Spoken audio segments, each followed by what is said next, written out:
السلام علیکم ورحمۃ اللہ وبرکاتہ۔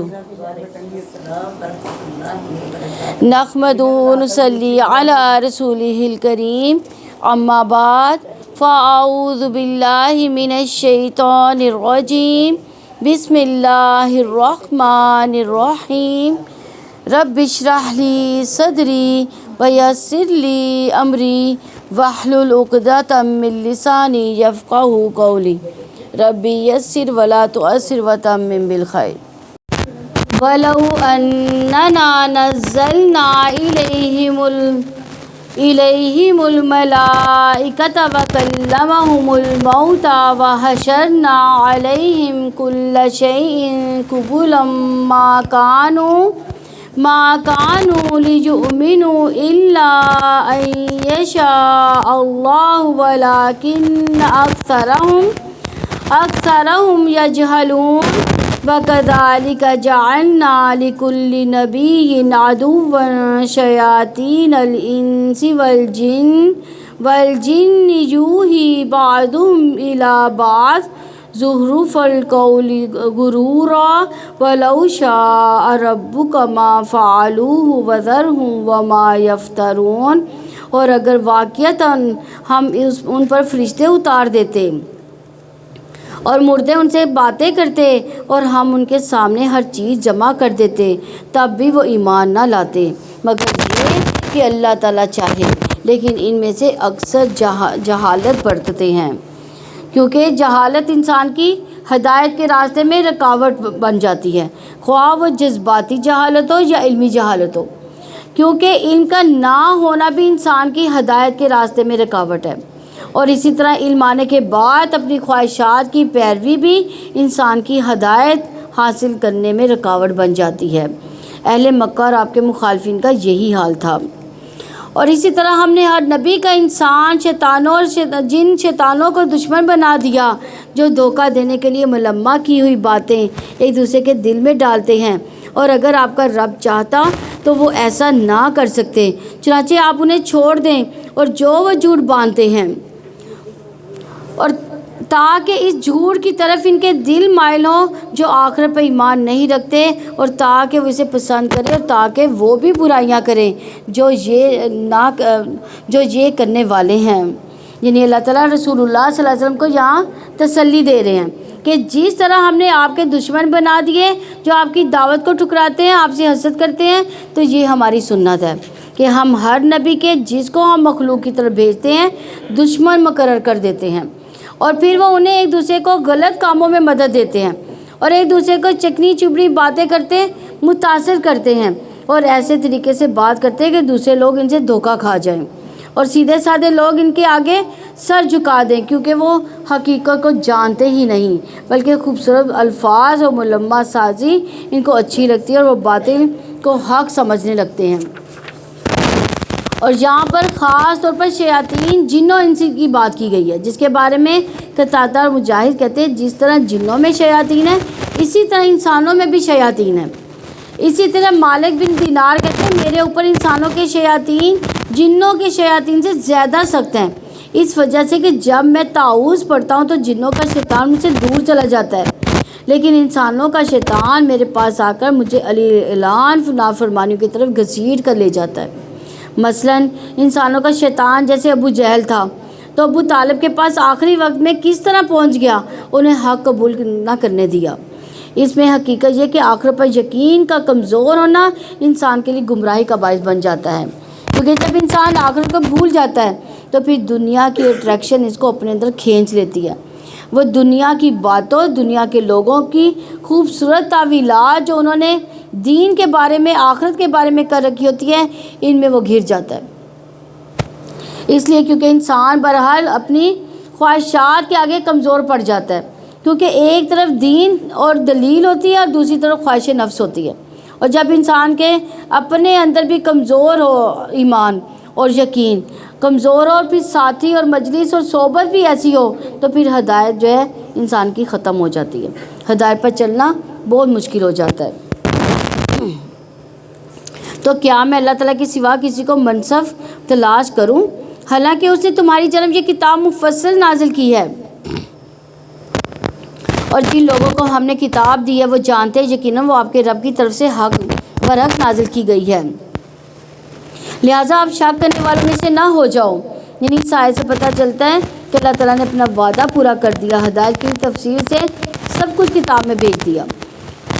ہمیں یہ نہیں کرنا چاہیے کہ اس کتاب کے علاوہ کہیں اور سے ہدایت طلب کریں اور لوگوں کے جھوٹے پراپوگنڈا کا شکار نہ ہو۔ ہدایت اسی کتاب کے ذریعے ملے گی، کیونکہ رب ہی یہ اختیار رکھتا ہے کہ وہ حق اور باطل کے درمیان فیصلہ کرے، اور آپ کے رب کی بات سچائی اور انصاف میں مکمل ہے، کوئی اس کی باتیں بدلنے والا نہیں، اور وہی سب کچھ سننے والا، سب کچھ جاننے والا ہے۔ اور اگر آپ اکثریت کی اطاعت کریں جو زمین میں بستے ہیں تو وہ آپ کو اللہ تعالیٰ کے راستے سے بھٹکا دیں گے، وہ تو محض گمان کی پیروی کرتے ہیں اور محض قیاس سرائیاں کرتے ہیں۔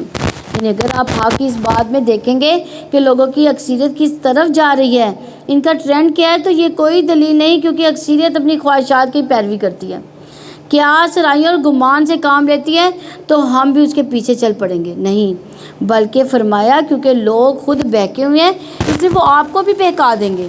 ان کے پاس چند خوبصورت خیالات کے سوا کچھ نہیں ہے، کیونکہ حقیقت کا علم اللہ سبحانہ و تعالیٰ کے پاس ہے، اور وہ کہاں سے ہمیں ملے گا؟ قرآن اور سنت سے۔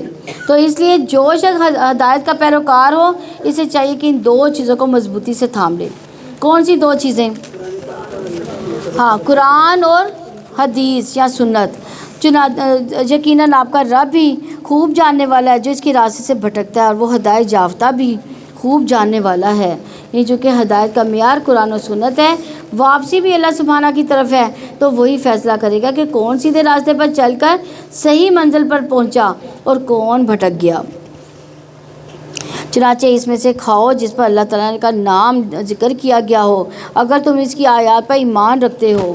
یعنی آپ کے دشمن اہل مکہ اس بات پہ اعتراض کرتے تھے کہ آپ کیسے لوگ ہیں جس کو آپ مار کے کھاتے ہو، یہ حلال اس کو سمجھتے ہو، جس کو اللہ تعالیٰ مار دیتا ہے یعنی وہ اپنی طبعی موت مر جاتا ہے تو اس کو حرام قرار دے دیتے ہو، کیونکہ یہ تو صرف ان کی سوچ کا غلط انداز تھا۔ حالانکہ ذبح کرنا، اس پر اللہ کا نام لینا، وہ اپنے اندر الگ اثرات رکھتا ہے، بنسبت اس کے کہ ایک جانور بیمار ہو کر مر جائے یا چوٹ لگنے سے مر جائے یا اس موت کے اثرات کچھ اور طرح سے بھی ہو سکتے ہیں، اس گوشت کو کھانے کے اثرات بھی الگ ہوں گے۔ لیکن انہوں نے اپنی اس بات کو بڑا خوبصورت بنا دیا۔ بظاہر دیکھنے میں یہ بات بہت متاثر کن لگتی تھی کہ واقعی جس کو اللہ مارتا ہے اس بات کا زیادہ حقدار ہے کہ اس کو کھایا جائے بنسبت اس کے جس کو انسان خود ذبح کرتا ہے۔ تو یہاں یہی بات بتائی جا رہی ہے کہ ان باتوں میں نہ آئے، جس کی پوری طرح جس کو ذبح کیا گیا ہو، اس پر اللہ کا نام لیا گیا ہو، اسی کو کھاؤ اگر تم ایمان رکھتے ہو، کیونکہ حلال کھانا بھی ایمان کا حصہ ہے۔ اور تمہیں کیا ہے کہ تم اس میں سے نہ کھاؤ جس پر اللہ تعالیٰ کا نام ذکر کیا گیا ہے، حالانکہ یقیناً وہ تفصیل سے تمہیں بتا دیا گیا جو اس نے تم سے پر حرام کیا، سوائے اس کے جس کے لیے تم مجبور کر دیے جاؤ۔ اور بلا شبہ بہت سے لوگ یقیناً اپنی خواہشات کے ساتھ بغیر کسی علم کے گمراہ کرتے ہیں۔ یقیناً آپ کا رب حد سے گزرنے والوں کو زیادہ جاننے والا ہے۔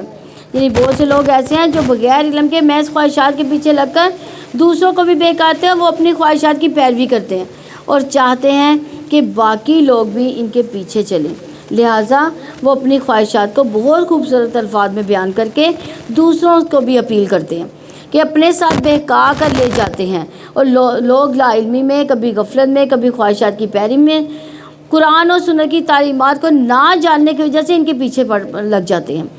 اس لیے اپنی پسند ناپسند پر چلنا گمراہی کا سبب ہوتا ہے۔ تو ہدایت کے لیے اللہ اور اس کے رسول کی پسند اور ناپسند کو دیکھنا لازم ہے، کیونکہ بعض کا خواہشات کی بنا پر کسی چیز سے محبت رکھنا ہدایت سے دوری کا سبب بن جاتا ہے۔ تو ہدایت کے لیے پھر کیا چیز لازم ہے؟ جاننا، علم حاصل کرنا، یہ سب سے ضروری ہے۔ اور تم گناہ کے ظاہر کو بھی چھوڑ دو، اس کے باطن کو بھی۔ جو لوگ گناہ کماتے ہیں یقیناً انہیں اس کا جلد بدلہ دیا جائے گا جو وہ کیا کرتے تھے۔ ان ظاہری گناہ یعنی پبلک میں کیے جانے والے گناہ اور چھپ کر کرنے والے گناہوں کو بھی چھوڑ دو، جیسے غیبت چھپ کر کی جاتی ہے، تانا منہ پر دیا جاتا ہے۔ بعض کا لوگ غیبت کرتے ہوئے کیا دلیل دیتے ہیں؟ مجھے تو کوئی ڈر نہیں لگتا، میں تو اس کے منہ پر بھی کہہ دوں گی۔ ایسے کرتے ہیں نا ہم لوگ۔ تو ویل لکل ہمزہ، لمزہ، بڑی بری بات کو یعنی بری بات کو چاہیے پیٹھ پیچھے کیا جائے، چھپ کر کیا جائے، کسی کے کان میں کیا جائے یا کسی پرائیویٹ میسج میں کیا جائے یا پھر سامنے بیٹھ کر تانا دیا جائے، دونوں ہی ہلاکت کا باعث ہے، کیونکہ برا اخلاق انسان کے تنزل کا باعث بن جاتا ہے۔ اور اسی طرح باقی چیزوں بھی یعنی بے حیائی، چھپی دوستیاں، زناکاریاں یا پبلک میں ایسے اشارات کرنے، ان تمام چیزوں سے روکا جا رہا ہے۔ انسان یہ نہ سوچے کہ میں نے گناہ کیا، کسی کو پتہ ہی نہیں چلا، چھپ کے کیا، مجھ سے کون پوچھے گا، کوئی نقصان نہیں مجھے ہونے والا، ایسا نہیں، بلکہ اس کا نتیجہ نکل کرے گا، جو بو گے وہی کاٹو گے۔ اور جس پر اللہ تعالیٰ کا نام ذکر نہیں کیا گیا اس میں سے نہ کھاؤ، بلا شبہ وہ یقیناً فسق ہے۔ اور بے شک شیاطین ضرور اپنے ساتھیوں کے دل میں ڈالتے تاکہ تم سے جھگڑا کریں، اور اگر تم ان کی اطاعت کرو گے تو بے شک تم بھی یقیناً مشرک ہو جاؤ گے۔ تو اس کے بارے میں رسول اللہ صلی اللہ علیہ وسلم نے فرمایا، جو چیز خون بہا دے، اس پر اللہ تعالیٰ کا نام لیا گیا ہو، اسے کھاؤ، اور جس کھانے پر اللہ تعالیٰ کا نام نہ لیا جائے، بتوں کے نام لیا گیا ہو یا غیر اللہ کا نام لیا گیا ہو، تو وہ ابلیس کا رزق ہے۔ اسی طرح ایک اور جگہ پر ہے، رسول اللہ صلی اللہ علیہ وسلم نے فرمایا کہ ابلیس نے کہا، اے اللہ تو نے ساری مخلوق کو رزق واضح کر دیا، تو میرا رزق کہاں ہے؟ اللہ تعالیٰ نے فرمایا، ہر وہ چیز جس پر میرا نام نہ لیا جائے گا۔ اس لیے کہتے ہیں کہ جب آپ کھانا کھاتے ہیں تو کیا پڑھنا چاہیے؟ بسم اللہ سے شروع کرنا چاہیے۔ تو شیطان آپ کے کھانے میں شریک ہو جائے گا اگر بسم اللہ نہیں پڑھیں گے۔ اس کھانے کی وہ طاقت اور غذائیت نہیں ملتی جس کی آپ کو ضرورت ہوتی ہے۔ اور کیا وہ شخص جو مردہ تھا پھر ہم نے اسے زندہ کیا اور ہم نے اس کے لیے ایک روشنی بنا دی جس کے ساتھ وہ لوگوں میں چلتا ہے، اس شخص کی طرح ہو سکتا ہے جو اندھیروں میں ہے، اسے نکلنے والا نہیں۔ اسی طرح کافروں کے لیے خوشنما بنا دیے گئے جو وہ عمل کرتے تھے۔ یعنی یا مردہ سے مراد میتتن سے مراد مردہ، لا علم، جاہل، نہ اپنے رب کو پہچانتا ہے، نہ اپنے رسول کو، نہ اپنے دین کو، نہ اپنی آخرت کو۔ اور زندہ سے مراد جس کو فاہجئی نہ ہو سے مراد ایمان دیا گیا ہو، علم دیا گیا ہو، اسے شعور بخشا ہو، اسے دین کی سمجھ بخشی ہو، اسے روشنی عطا کی جس کی مدد سے وہ لوگوں میں زندگی بسر کرتا ہے۔ تو یہاں دیکھا جائے گا کہ مسلمان اپنے باطن، اپنے ظاہر دونوں سے ہی پہچانا جاتا ہے۔ یعنی ایمان اس کے قلب کو روشنی بخشتا ہے، پھر اس کا عمل صالح اس کے ظاہر کو روشنی بخشتا ہے۔ اور ظلمات سے مراد کفر، جہالت کے اندھیرے، لاشعوری کے اندھیرے، ناسمجھی کے اندھیرے، جو اللہ اور آخرت کو نہیں مانتا، ایمان کے بغیر جو کچھ کر رہے ہیں اس پر بڑا فخر کر رہے ہیں کہ وہ بڑا ترقی کر رہے ہیں۔ اصل بات یہ کہ انسان کی کامیابی دنیا کی ترقی کے ساتھ اسی وقت ہے جب وہ اپنے دینے والے کو پہچانتا ہے، جس کے پاس واپس جانا ہے، اس کو وہ راضی کرتا ہے۔ اور اسی طرح ہم نے ہر بستی میں اس کے بڑوں کو مجرم بنا دیا تاکہ وہ اس میں مکر و فریب کریں، اور جو مکر و فریب وہ کرتے ہیں اپنے ساتھ ہی کرتے ہیں اور وہ شعور نہیں رکھتے۔ اور جب ان کے پاس کوئی نشانی آتی ہے تو کہتے ہیں ہم ہرگز نہیں مانیں گے یہاں تک کہ ہمیں بھی اس جیسا دیا جائے جو اللہ تعالیٰ رسولوں کو دیا گیا۔ اللہ تعالیٰ زیادہ جاننے والا ہے، جہاں وہ اپنی رسالت رکھتا ہے۔ جن لوگوں نے جرم کیا جلدی انہیں اللہ تعالیٰ کے ہاں سے ذلت اور سخت عذاب پہنچے گا، اس وجہ سے کہ وہ مکر و فریب کرتے تھے۔ تو جس شخص کو اللہ تعالیٰ چاہتا ہے یہ کسی ہدایت دے، اس کا سینہ اسلام کے لیے کھول دیتا ہے، اور جسے وہ چاہتا ہے اسے گمراہ کر دے، اس کا سینہ تنگ نہایت گھٹا ہوا بنا دیتا ہے، گویا کہ وہ مشقت سے آسمان میں چڑھ رہا ہے۔ اس طرح اللہ تعالیٰ گندگی ڈال دیتا ہے ان لوگوں پر جو ایمان نہیں لاتے۔ تو یہاں پہ دیکھا جائے ہدایت دو طرح کی، ہدایت ارشاد اور ہدایت توفیقی۔ ہدایت ارشاد جو تعلیم کی شکل میں ہے، جو کائنات کی نشانیوں کی شکل میں ہے، یہ سب انسانوں کے لیے برابر ہے، لیکن بہت سے لوگ اس ہدایت کو دیکھنے کے باوجود، پڑھنے کے باوجود، سننے کے باوجود، جاننے کے باوجود بھی اس پر عمل نہیں کرتے، کیونکہ انہیں توفیق ہی نہیں ملتی۔ تو جس کو یہ توفیق مل جاتی ہے وہ توفیق دراصل کیا کرتی ہے، اس کے سینے میں وسعت پیدا کر دیتی ہے۔ اور دیکھا جائے تو یہ وسعت کیا ہے، اس سے مراد کہ انسان اللہ تعالیٰ کی بات سنتا ہے، اس کا دل کھلا ہوتا ہے، وہ خوشی سے سنتا ہے، خوشی سے قبول کرتا ہے، اس پہ غور و فکر کرتا ہے، پھر اس کے مطابق عمل بھی شروع کر دیتا ہے۔ تو یہ کیا ہے، یہ اللہ کی توفیق سے ہوتا ہے۔ اس لیے فرمایا گیا کہ جس کے ساتھ اللہ بھلائی کا ارادہ کر لیتا ہے اس کو دین کی سمجھ دے دیتا ہے۔ یجعل صدرہ ضیقاً حرجاً کأنما یصعد فی السماء، جسے گمراہ کرنا چاہتا ہے اللہ اس کے سینے میں اتنی گھٹن پیدا کر دیتا ہے جیسے وہ بڑی مشکل سے بلندی کی طرف چل رہا ہو، اور جب انسان بلندی کی طرف بڑھ جاتا ہے آکسیجن نہیں ہوتی تو سانس گھٹنے لگتا ہے۔ قرآن کا معجزہ ہے، 1400 سال پہلے ایسی بات بتائی گئی کہ اوپر جانے سے انسان کا سینہ گھٹتا ہے، سانس نہیں آتی۔ اور دوسرا معنی یہ بھی کیا گیا کہ جیسے کوئی اڑنے کی کوشش کر رہا ہو، جو کہ بڑا مشکل کام ہے، انسان کے بازو ان کاموں کے لیے نہیں ہے، مگر پرندوں کی طرح پرندے جو ہے وہ فضا میں اڑ سکتے ہیں لیکن انسان فضا میں نہیں اڑ سکتے، یہ بہت مشکل کام ہے۔ تو اس سے مراد ایسے شخص کے لیے پھر ہدایت کی طرف آنا، اس پر چلنا اتنا مشکل ہے جیسے چلنے کی بجائے اڑنا مشکل ہے، یا اوپر کو چڑھنا مشکل ہے، یا پہاڑ سر کرنا مشکل ہے۔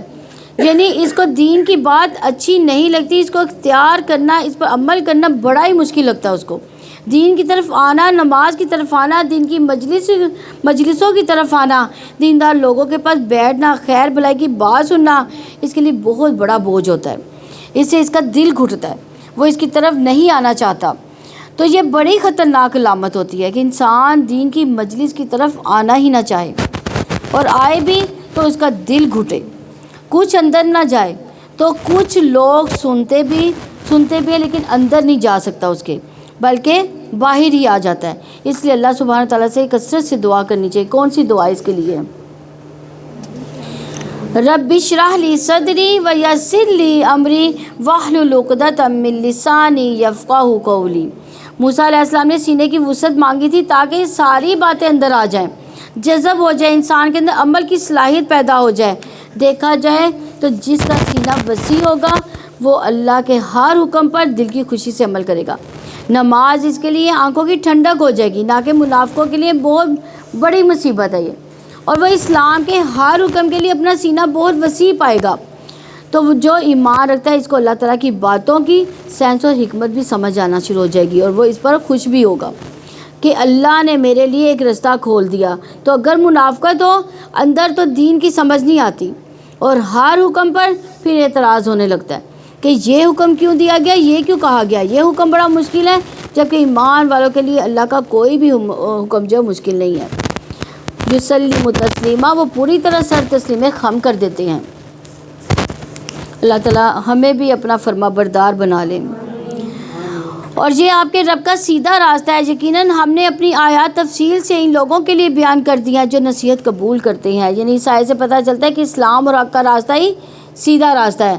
کہ ایک مرتبہ رسول اللہ صلی اللہ علیہ وسلم نے ہمارے سامنے ایک لکیر کھینچی۔ عبداللہ بن مسعود رضی اللہ عنہ کہتے ہیں کہ ایک مرتبہ رسول اللہ صلی اللہ علیہ وسلم نے ہمارے سامنے ایک لکیر کھینچی، فرمایا یہ اللہ کا راستہ ہے، پھر اس کے دائیں اور بائیں کچھ اور لکیریں کھینچی اور فرمایا یہ مختلف راستے ہیں۔ یزید کہتے ہیں جن میں سے ہر راستے پر شیطان بیٹھا ہے، راستوں پر چلنے کی دعوت دے رہا ہے۔ انسان دین کی طرف آنے لگتا ہے تو کوئی ادھر بلاتا ہے، کوئی ادھر بلاتا ہے، ایک طرف خواہشات نفس ہے، کبھی معاشرے کے ٹرینڈز، کبھی فیشن، بہت ساری چیزیں ہیں جو انسان اللہ کے حکم پر صحیح طرح عمل نہیں کرنے دیتی جو۔ لیکن جس شخص کو اپنے رب کی رضا مطلوب ہوتی ہے وہ ادھر ادھر بھٹکتا نہیں، وہ سیدھا جاتا ہے تو مجھے اسی راستے پر رہنا ہے، چاہے میرے دوست، میرے رشتہ دار، کوئی بھی ہو، مجھے کسی راستے پہ بلائیں، میں نے اللہ کی رضا کے راستے پر ہی چلنا ہے، قرآن و سنت کے راستے پر ہی چلنا ہے۔ تو جو اس راستے پر چل کر منزل پر پہنچیں گے ان کے لیے کیسی منزل ہوگی؟ لہم دار السلام عند ربہم وہو ولیہم بما کانوا یعملون، جنت دار السلام ہے جہاں پر انسان داخل ہوگا تو کسی قسم کی کوئی آزمائش، کوئی رنج، کوئی غم، کوئی مصیبت کچھ نہ ہوگا۔ اہل جنت کو آواز دینے والا آواز دے گا، اے جنت والو بے شک تمہارے لیے یہ طے ہو گیا کہ تم صحت مند رہوگے، کبھی بیمار نہیں ہوگے، کیونکہ جان ہے تو جہان ہے، ساری نعمتیں صحت کے ساتھ ہی ہوتی ہیں۔ انسان بیمار ہو جاتا ہے تو پھر کچھ بھی کھانا جو ہے اس کو اچھا نہیں لگتا، کسی سے بات کرنا اچھا نہیں لگتا، ساری نعمتیں یہاں تک کہ اولاد، مال، سب کچھ اس کے لیے ثانوی ہو جاتی ہیں۔ جو جو مرض کی شدت بڑھتی ہے تو دنیا سے انسان کا دل بیزار ہونا شروع ہو جاتا ہے، اس کو پرواہ ہی نہیں ہوتی، اور سب چیزیں کہاں جا رہی ہیں اس کو اپنی جان کی پڑ جاتی ہے۔ تو جنت میں سب سے پہلی نعمت جس کی خوشخبری دی گئی ہے کہ تم ہمیشہ صحت مند رہوگے، کوئی بیماری تمہارے پاس بھی نہیں آئے گی، اور بے شک تم زندہ رہو گے، کبھی نہیں مرو گے۔ دنیا میں انسان کتنا بھی صحت مند ہو، موت کا خوف نہیں جاتا، جائے بھی کیسے، کیونکہ موت تو آنی ہی آنی ہے۔ اور تم جوان رہو گے، کبھی بوڑھے نہیں ہوگے۔ جوانی کے جانے کا بھی بڑا خوف رہتا ہے، اور کسی بھی بوڑھے کو دیکھتا ہے انسان تو پریشان ہو جاتا ہے کہ کہیں میرا بھی یہی حال جیسا نہ ہو جائے۔ اور اگر زندہ رہیں تو ہونا تو ایسا ہی ہے، اس لیے ان چیزوں کو دنیا میں انسان نظر انداز نہیں کر سکتا، کیونکہ جنت میں ان چیزوں سے انسان خالی ہوگا، نہ بیماری ہوگی نہ ہی بڑھاپا ہوگا۔ فرمایا اور تم آرام میں رہو گے، کبھی تکلیف نہیں آئے گی۔ یہ جنت ہے جس میں آرام ہی آرام ہوگا، اس لیے دنیا میں آرام تلاش نہ کیا کریں۔ دنیا میں اللہ کے راستے میں، اللہ کی اطاعت کے کاموں میں اپنے آپ کو تھکائیں تاکہ کل آرام پا جائیں۔ اگر آج آرام کرتے ہوئے زندگی گزارتے گئے تو کل پھر مشکل نہ ہو جائے۔ یہ بالکل ایسا ہی ہے جو لوگ بچپن میں پڑھتے لکھتے نہیں، آرام کرتے ہیں، پھر بڑے ہو کر بڑی مشکلات کا شکار ہو جاتے ہیں۔ جو بچپن سے محنت کے عادی ہوتے ہیں ان کا بڑھاپا بڑا اچھا گزرتا ہے، کیونکہ انہوں نے اس کے لیے تیاری کر رکھی ہوتی ہے۔ جنت کے بارے میں ایک اور روایت میں آتا ہے، رسول اللہ صلی اللہ علیہ وسلم نے فرمایا، میری امت میں سے پہلا گروہ جو جنت میں داخل ہوگا وہ 14ویں رات کے چاند کی صورت پر ہوگا، چمکتے چہروں والے۔ پھر جو ان کے بعد ہوں گے وہ آسمان میں انتہائی چمکدار ستاروں کی طرح ہوں گے، پھر بتدریج اپنے اپنے مرتبے کے مطابق ہوں گے۔ نہ وہ پخانہ کریں گے، نہ پیشاب، نہ ناک سینکیں گے، نہ تھونکیں گے، کسی قسم کی کوئی گندگی، کوئی پسینہ، غلاظت، بو، کوئی ایسی چیز ان کے جسم میں نہیں نکلے گی۔ وہ صاف ستھرے طیب ہوں گے، ہمیشہ اللہ کی رضا میں ہوں گے۔ کہ تو اس میں یاد رکھنے والی بات کیا ہے کہ جو جنت کے بلند درجے والے ہوں گے ان تک صرف وہی پہنچ سکیں گے۔ اگر ان کے کچھ دوست احباب نیچے والے درجوں میں ہوں گے تو ان سے ملنے کے لیے اوپر والے نیچے آئیں گے، نیچے والے اوپر نہیں جا سکیں گے، کیونکہ ان کی راحتیں ان کو نہیں دے سکیں گی، کیونکہ ان کی رحمتوں کا مقام کچھ اور ہوگا۔ تو اس لیے صرف جنت نہیں، جنت کے اعلیٰ درجے یعنی جنت الفردوس اللہ تعالیٰ سے مانگنی چاہیے، کیونکہ وہ نعمتیں وہی دیکھیں گے جو اس کے حقدار ہوں گے، باقی لوگ وہاں نہیں جا سکیں گے۔ تو ہم سب اللہ تعالیٰ سے دعا کرتے ہیں اللہ تعالیٰ ہم سب کو جنت الفردوس عطا فرمائے۔ اور ان کے رب کے پاس ان کے لیے سلامتی کا گھر ہے، اور وہ اس کی وجہ سے ان کا مددگار ہے جو وہ عمل کیا کرتے تھے۔ اور جس دن وہ ان سب کو جمع کرے گا، جنوں کے گروہ، یقیناً تم نے انسانوں میں سے بہت سو کو دوست بنایا۔ انسانوں میں سے ان کے ساتھی کہیں گے، اے ہمارے رب، ہم نے ایک دوسرے سے خوب فائدہ اٹھایا، ہم اپنے وقت کو پہنچ گئے جو تو نے ہمارے لیے مقرر فرمایا۔ اللہ تعالیٰ فرمائے گا، تمہارا ٹھکانہ آگ ہے جس میں ہمیشہ رہوگے، مگر جو اللہ تعالیٰ چاہے۔ لیکن آپ کا رب کمال حکمت والا، سب کچھ جاننے والا ہے۔ یعنی دنیا میں شیطان اور انسان مل کر بہت برے کام کرتے ہیں، اور ان کا انجام آخرت میں کیا ہوگا؟ آگ۔ اور اسی طرح ہم بعض ظالموں کو بعض کا ساتھی بنا دیتے ہیں اس وجہ سے جو وہ کماتے ہیں۔ یعنی اس آیت میں ظالم کے لیے بڑی تنبیہ کی گئی ہے کہ عام انسان کو بھی کسی ظالم کے ساتھ نہیں دینا چاہیے، کیونکہ وہ اسے شر پر ابھارتا ہے، خیر سے دور رکھتا ہے، اور یہ بھی ایک بہت سزا کی ایک قسم ہے، کیونکہ گناہ ظالم کو مزید گناہ گار بنا دیتا ہے اور اسے نقصان پہنچتا ہے۔ اے جنوں انس کے گروہ، کیا تمہارے پاس تمہیں میں سے رسول نہیں آئے تھے جو تمہیں میری آیات سناتے ہوں اور تمہیں تمہارے اس دن کی ملاقات سے ڈراتے ہوں؟ وہ کہیں گے، ہم اپنے آپ پر خود گواہی دیتے ہیں، ان کو دنیا کی زندگی نے دھوکے میں رکھا اور وہ اپنے آپ پر خلاف گواہی دیں گے، یقیناً وہی کافر تھے۔ یعنی پیغمبر تو آ کر اپنا کام کر گئے، لیکن باقی کام ہم انسانوں کا تھا۔ یہ اس لیے ہوا کہ آپ کا رب بستیوں کو ظلم کے ساتھ تباہ کرنے والا نہ تھا کہ اس کے باشندے بے خبر ہوں، اور ہر ایک کے لیے اس کے درجات ہیں اس کی وجہ سے جو انہوں نے عمل کیا، اور آپ کا رب اس سے ہرگز بے خبر نہیں جو وہ عمل کرتے تھے۔ یعنی ہر ایک کو اپنے اعمال کی بنیاد پر جنت ملے گی، اس میں درجہ ملے گا۔ تو جو جن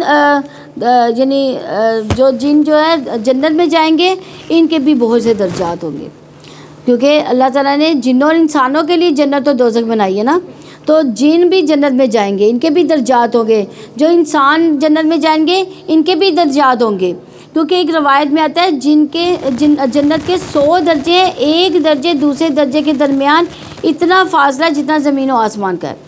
اگر سوچا جائے تو وہ آخری درجہ کہاں ہوگا؟ بعض روایات کے مطابق جتنی قرآن کی آیات ہے اتنے ہی درجے ہیں، ایک ایک آیات سیکھنے پر جنتی کا درجہ اوپر چلا جاتا ہے۔ تو آپ سوچئے کہ اگر ہم آج سے ایک بھی آیت سیکھنا چاہیں تو جب تک ہماری زندگی ہے اتنی ہی آیات ہم سیکھ لیں گے، تو اللہ تعالیٰ ہمیں اتنا ہی اوپر درجہ عطا فرمائے گا۔ تو اس سے مراد صرف حفظ کرنا نہیں، کیونکہ اس آیت میں مما عاملوں کا لفظ آیا، یعنی اس میں وہ جس پر عمل کیا، یعنی جو قرآن انہوں نے سینے میں محفوظ کیا، ان کے عمل کا حصہ بنا لیا ان کو، اس کے مطابق کام کرتے گئے، اور اس عمل کی وجہ سے درجے بلند ہوتے رہتے ہیں۔ مما ربک بغافل عما یعملون، یعنی اللہ سبحانہ تعالیٰ خود بھی سب کے اعمال سے بخوبی واقف ہے۔ اپنا درجہ اپنے رب کے یہاں دیکھنا ہو تو اپنے عمل کو دیکھیں کہ اس کام میں آپ کتنے آگے ہیں، نمازیں کیسی ہیں، روزے کیسے ہیں، زکوٰۃ دینے کا طریقہ کیسا ہے، کتنی خوشی اور شوق سے وقت پر دیتے ہیں، صدقات کتنے دیتے ہیں، خیر و بھلائی کے کام کتنے کرتے ہیں، نیکیوں میں کتنے آگے بڑھتے ہیں۔ ہم سے ہر شخص اپنے اپنے عمل کی طرف دیکھے، اور آپ کا رب ہر طرح بے نیاز کمال رحمت والا، اگر وہ چاہے تمہیں لے جا تمہارے بعد جسے چاہے جانشین بنا دے، جیسا کہ اس نے تمہیں دوسرے لوگوں سے کی اولاد سے پیدا کیا، اور جس دن کا تم سے وعدہ کیا جا رہا ہے وہ ضرور آنے والا ہے، تم ہرگز عاجز کر دینے والے نہیں ہو۔ یعنی قیامت کے دن کوئی بھاگ کر چھپ نہیں سکے گا، ہر ایک سے حساب ہوگا۔ آپ کہتے ہیں اے میری قوم تم اپنی جگہ عمل کرو، یقیناً میں بھی عمل کرنے والا ہوں، پھر ان قریب تم جان لوگے کہ کون ہے جس کے لیے اس گھر کا انجام اچھا ہے۔ یقیناً ظالم کامیاب نہیں ہوتے۔ انہوں نے اللہ تعالیٰ کے لیے اس میں جو اس نے پیدا کیا کھیتی اور مویشیوں میں سے ہر حصہ مقرر کیا، بس انہوں نے اپنے خیال کے مطابق کہا یہ اللہ تعالیٰ کا حصہ ہے اور یہ ہمارے شریکوں کا حصہ ہے۔ چنانچہ جو ان کے شریکوں کے لیے وہ تو اللہ تعالیٰ کو نہیں پہنچتا، اور جو اللہ تعالیٰ کے لیے وہ ان شریکوں کی طرف پہنچ جاتا ہے۔ برا ہے جو وہ فیصلہ کرتے ہیں۔ اور اسی طرح اور یعنی اس آیت میں انعام کا ذکر کیا، یعنی اہل عرب نے کس طرح ان مویشیوں کے بارے میں غلط عقائد اختیار کر رکھے تھے۔ انہوں نے کھیتی اور مویشیوں کو غیر اللہ کے نام پر وقف کیا ہوا تھا، کچھ حصہ فی سبیل اللہ اور کچھ کو بتوں کی نظر کر دیتے تھے۔ اب جو حصہ ان کے شریکوں کا ہوتا وہ اللہ کے حصے میں شامل نہ ہو سکتا تھا، کیونکہ وہ ان کے اور اپنے درمیان تقسیم ہوتا، اور اللہ کے نام پر جو تھا وہ غریبوں میں تقسیم ہوتا تھا۔ تو کبھی ایسا ہوتا ہے کہ اللہ کے نام والے حصے میں کبھی کمی ہوتی ہے تو وہ اس کو پورا نہیں کرتے، لیکن اگر بتوں کے حصے میں کمی ہوتی، پیداوار ناقص ہوتی یا کوئی جانور مر جاتے تو اس صورت میں اللہ کے حصے میں سے لے کر اس کمی کو پورا کر لیتے، یعنی غریبوں کا حصہ بھی اپنی طرف کھینچ لیتے۔ اس طرح بہت سے مشرکوں کے لیے اپنی اولاد کے قتل کو خوشنما بنا دیا، اپنے بچوں کو ہلاک کر دے اور ان پر ان کے دین کے متشابہ بنا دیا، اور اگر اللہ چاہتا تو وہ ایسا نہ کرتے، لہٰذا انہیں جانے دیجیے اس افتراء کو بھی جس میں وہ لگے ہوئے ہیں، یعنی جھوٹی باتیں گھڑ کر اللہ کے نام پہ لوگوں سے بیان کرتے ہیں، یا پھر غلط عقائد کو اختیار کر کے اپنے آپ کو درست سمجھتے ہیں۔ اللہ نے جو چیزیں سب کے لیے حلال کی وہ انہوں نے حرام کر دی، وہ اپنی مرضی سے حلال اور حرام کو اپنے ہاتھ میں لے لیتے تھے، جس کو چاہیں گے دیں گے۔ جب انسان بڑے بڑے گناہ کرتا ہے تو اس کا دل سخت ہو جاتا ہے، جو اپنی اولاد کو مار ڈالے، جو اللہ کے دیے ہوئے رزق کو اپنی مرضی سے حرام کر دے، پھر وہ ہدایت پر کیسے آ سکتا ہے؟ جس نے قانون اپنے ہاتھ میں لے لیا ہو یہ میرا بچہ ہے جو چاہوں میں کروں، نہیں، یہ بچہ اللہ کی امانت ہوتا ہے، تمہارے پاس تمہارا اختیار نہیں اس کو قتل کرنے کا۔ اس لیے خود ساختہ طریقوں سے اللہ کو راضی نہیں کیا جا سکتا، کیونکہ اپنے من گھڑت بنائے ہوئے طریقوں کو دین کہنا دین نہیں ہوتا۔ بعض لوگ جیسے بدعت کرتے ہیں۔ بدعت کیا ہوتی ہے؟ جو چیز نہ قرآن سے ثابت ہو، نہ سنت سے، نہ ہی قرآن کریم نے، نہ صحابہ نے کبھی وہ کام کیے، بلکہ بعد کی جنریشن نے خود بخود انہیں ایک عبادت سمجھ کے بنا لیا ہو، اور اس میں اللہ کو راضی کرنا بھی مقصود نہ ہو۔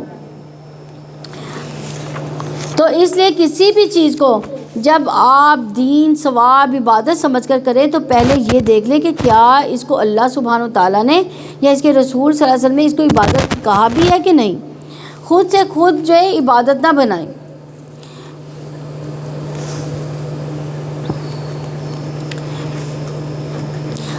اور یہ اور اپنے باطل میں انہوں نے کہا کہ یہ جانور اور کھیت ممنوع ہیں، انہیں کوئی نہیں کھائے گا۔ اور اسی طرح بہت سے مشرکوں کے لیے ان کے شریکوں نے ان کی اولاد کے قتل کو خوشنما بنا دیا تاکہ وہ ان کو برباد کر دیں اور تاکہ ان پر ان کے دین کو ہی متشبہ بنا دیں، اور اگر اللہ تعالیٰ چاہتا تو ویسا نہ کرتے۔ چنانچہ اب ان کو چھوڑ دو، اور جو وہ جھوٹ باندھتے ہیں اور اپنے باطل گمان میں انہوں نے کہا کہ یہ جانور اور یہ کھیت ممنوع ہیں، انہیں کوئی نہیں کھائے گا مگر وہی جسے ہم اپنے خیال کے مطابق چاہیں گے، اور کچھ جانور ان کی پشتیں حرام کر دی گئی ہیں، اور کچھ جانور ہیں جن پر وہ اللہ تعالیٰ کا نام ذکر نہیں کرتے، اس پر جھوٹ باندھتے، جلدی وہ انہیں اس کا بدلہ دے گا۔ اس وجہ سے وہ جھوٹ باندھتے تھے۔ انہوں نے کہا جو بھی ان جانوروں کے پیٹوں میں ہے خالصتاً ہمارے مردوں کے لیے ہے، اور وہ ہماری بیویوں پر حرام ہے، اگر وہ مردہ ہو تو اس پر سب شریک ہیں۔ اللہ تعالیٰ انہیں جلدی اس بات کی بنانے کی سزا دے گا، یقیناً وہ کمال حکمت والا ہے، سب کچھ جاننے والا ہے۔ یقیناً وہ لوگ گھاٹے میں پڑ گئے جنہوں نے اپنی اولاد کو حماقت میں بغیر علم کے قتل کیا، انہوں نے اللہ تعالیٰ پر جھوٹ باندھتے ہوئے اس کو حرام قرار کر لیا جو اللہ تعالیٰ نے ان کو رزق دیا تھا، لیکن وہ گمراہ ہو گئے ہیں اور ہدایت پانے والے نہیں ہیں۔ اور وہ اللہ تعالیٰ ہی ہے جس نے باغات کو پیدا کیا، چھجوں پر چھجے چڑھائے ہوئے، نہ چڑھائے ہوئے، اور کھجوروں کو اور کھیتوں کو، اس کے پھل مختلف ہوتے ہیں، زیتون اور انار کو باہم ملتے جلتے بھی ہیں اور نہ ملتا جلتے بھی، ان کے پھلوں میں سے کھاؤ، جب وہ پھل لائیں اس کی کٹائی کے دن اللہ تعالیٰ کا حق ادا کرو، حد سے نہ گزرو، یقیناً اللہ تعالیٰ سے حد سے گزرنے والوں کو پسند نہیں کرتا۔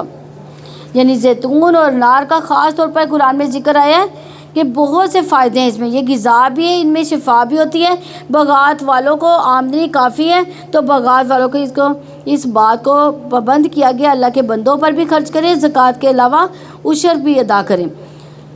ہوتا یہ کہ جب مال زیادہ آتا ہے تو فضول خرچیاں انسان میں بڑھ جاتی ہیں، جن کے پاس کم ہوتا ہے ضرورت کی جگہ پر خرچ کرتے ہیں، ایکسٹرا خرچ نہیں کرتے، لیکن جب مال ضرورت سے زیادہ آ جاتا ہے تو پھر انسان بس بے درے خرچ کرنا شروع کر دیتا، بس ایک قسم کا پھینکنا شروع کر دیتا مال۔ زوری کہتی ہے اس کا مطلب ہے کہ اللہ تعالیٰ کی نافرمانی کے کام میں خرچ کرو، اسراف کے ایسی جگہ خرچ کرنا جس سے اللہ ناراض ہوتا ہے، مثلاً ایسا قیمتی لباس بنا لینا کہ حقدار کو حق ہی بھول جائے اور سارا مال اپنے ہی اوپر خرچ کر ڈالیں، ایک شادی کے دن لاکھوں کا جوڑا بنا کر سارا مال اپنے اوپر ڈال لینا اسراف کی بدترین قسم ہے۔ ابن ابی حاتم روایت کرتے ہیں کہ اگر ابو قیس پہاڑ سونے کا ہوتا اور کوئی آدمی اللہ کی اطاعت کے کاموں میں سارا پہاڑ خرچ کر دیتا تو یہ فضول خرچی نہ ہوتی۔ دین کے کاموں میں، لوگوں کی خدمت میں، خیر اور بھلائی کے کاموں میں جتنا خرچ کریں گے اتنا ہی اچھا رہے گا۔ زیادہ خرچ کرنا فضول خرچی نہیں بلکہ اللہ کی نافرمانی، ناپسندیدہ کاموں میں خرچ کرنا اسراف ہے، اور اگر کوئی ایک درہم اللہ کی نافرمانی کے کام میں خرچ کرتا ہے تو وہ فضول خرچی ہے، کیونکہ اس نے اس مال کے ذریعے اللہ کا غضب حاصل کیا ہے۔ کھانے پینے میں اسراف عقل اور بدن کے لیے نقصان دہ ہے۔ اب بہت سی چیزیں بزنس بن گئی، انسان لالچ کا شکار ہوتا جا رہا ہے، اتنا کچھ خرید لیتا ہے، نہ کھانا نہ پینا نہ استعمال کرنا، مثلا چائے یا جوس کی یہ قسم بہت اچھی ہے، یہ بھی لے لیتے ہیں، یہ بھی لیتے ہیں، گھروں میں کھانے والے ایک یا دو افراد اور سامان اتنا زیادہ، یہ سب فضول خرچی میں آتا ہے۔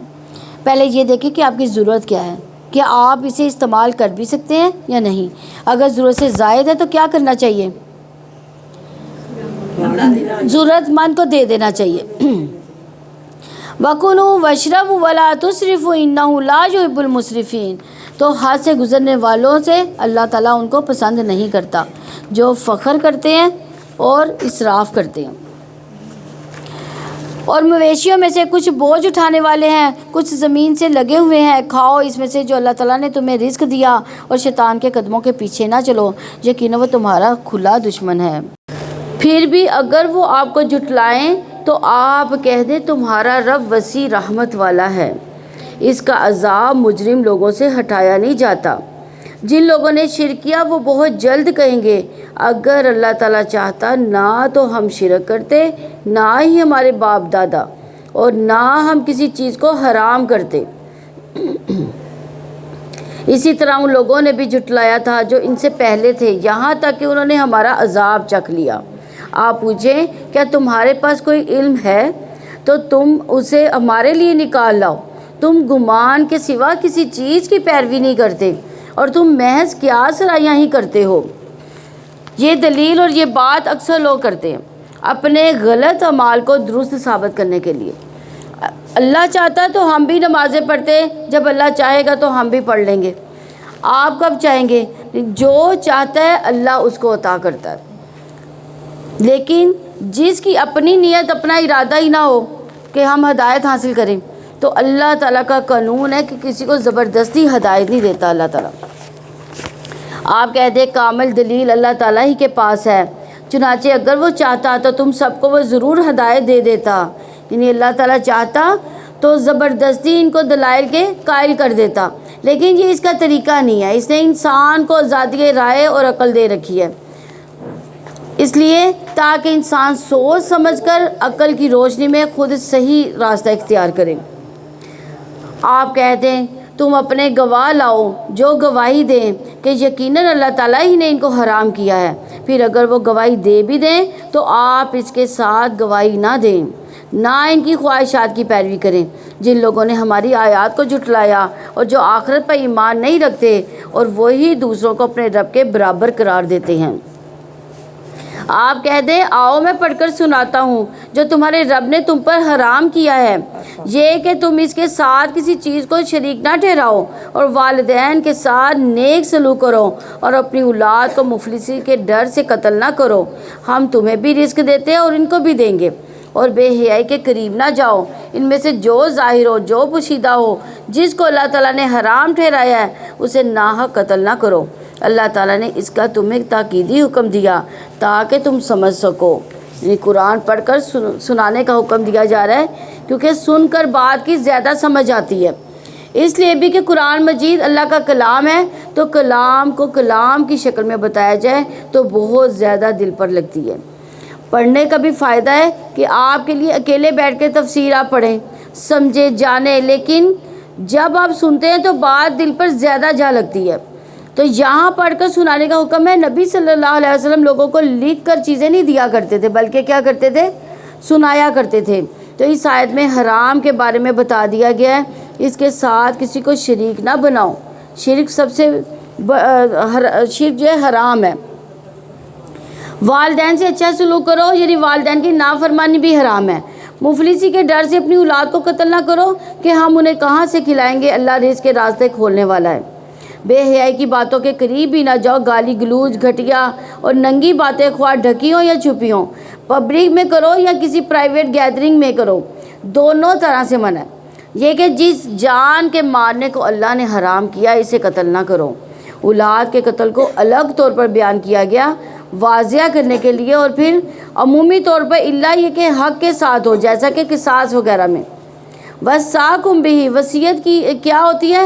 وصیت ہوتی ہے تاکیدی حکم، جس کی تاکید ہے کہ لازمہ یہ حکم ماننے ہوں گے۔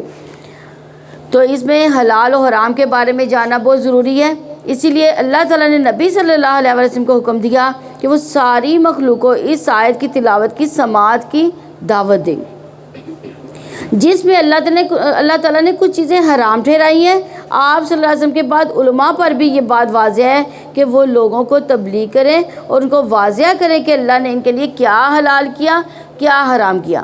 حلال و حرام کی وضاحت عقل کی بنا پر نہیں ہوتی، قرآن و سنت کی روح سے ہوتی ہے۔ اس لیے رسول اللہ صلی اللہ علیہ وآلہ وسلم نے فرمایا، جان لو ان قریب ایسا وقت آنے والا ہے کہ کسی شخص کو میری کوئی حدیث پہنچے گی اور وہ تکیہ لگائے ہوئے اپنی مسند پر بیٹھا ہوگا، کہے گا ہمارے اور تمہارے درمیان اللہ تعالیٰ کی کتاب ہی کافی ہے۔ بس جو کچھ ہم اس میں سے حلال پائیں اسے حلال سمجھیں گے، جو حرام پائیں گے اسے حرام سمجھیں گے، جبکہ حقیقت کیا ہے کہ جسے اللہ تعالیٰ کے رسول صلی اللہ علیہ وسلم نے حرام کیا وہ بھی اسی طرح حرام ہے جیسے اللہ تعالیٰ نے حرام کیا۔ تو حرام سے قرآن سے نہیں پتہ چلتا، حرام سنت رسول صلی اللہ علیہ وسلم سے بھی پتہ چلتا ہے۔ ان احکامات پر عمل کرنے والے ہی سیدھے اور درست راستے پر ہوں گے۔ مزید فرمایا، اور یتیم کے مال کے قریب نہ جاؤ مگر جو طریقہ سب سے بہتر ہو، یہاں تک کہ وہ اپنی پختگی کو پہنچ جائے، اور ناپ تول کو انصاف کے ساتھ پورا کرو۔ ہم کسی شخص کو تکلیف نہیں دیتے مگر اس کی طاقت کے مطابق، اور جب تم بات کرو تو انصاف کرو، خواہ کوئی رشتہ دار ہو، اللہ تعالیٰ کے عہد کو پورا کرو۔ اللہ تعالیٰ نے ان احکام کا تمہیں تاکیدی حکم دیا تاکہ تم نصیحت قبول کرو۔ یتیم کے مال کے قریب بھی نہ جاؤ، جیسے کہ بھائی فوت ہو گیا، اس کی بہت سی پراپرٹی ہے، وہ یتیموں کا حق ہے، تمہارا مال نہیں کہ تم قبضہ کر کے تم اس بھائی کی پراپرٹی پر قبضہ کر لو۔ اگر ماں باپ ہو تو ان کو کچھ حصہ جائے گا، باقی سب یتیم بچوں کو جائے گا۔ ناپ و تول انصاف سے کرو، جب بات کرو انصاف سے کرو، چاہے کسی قریبی رشتہ دار کا ہی کیوں نہ معاملہ ہو۔ تو ہم کیا کرتے ہیں، کسی قریبی رشتہ دار کا معاملہ ہو، یعنی بہن بھائی کا معاملہ، تو اس کا ساتھ دیتے ہیں چاہے وہ غلط ہی کیوں نہ ہو۔ اور بلا شبہ یہی میرا راستہ ہے جو سیدھا ہے، چنانچہ تم اس کی پیروی کرو اور دیگر راستوں کی پیروی نہ کرو کہ وہ تمہیں اللہ تعالیٰ کے راستے سے جدا کر دیں گے۔ یہ ہے جس کا اللہ تعالیٰ نے تمہیں تاکیدی حکم دیا تاکہ تم بچ جاؤ۔ لوگوں کو مت دیکھو کہ وہ عمل کرتے ہیں یا نہیں کرتے۔ بعض اوقات ہم یہ دلیل دیتے ہیں کہ سبھی ایسا کرتے ہیں تو یہ حجت نہیں ہوتی۔ دیکھنا یہ ہے کہ اللہ نے اس کی اجازت دی ہے یا نہیں دی ہے۔ اگر ان احکامات پر عمل نہ کیا تو تفرقہ بھی ہو جائے گا اور تم صراط مستقیم سے بھی دور نکل جاؤ گے۔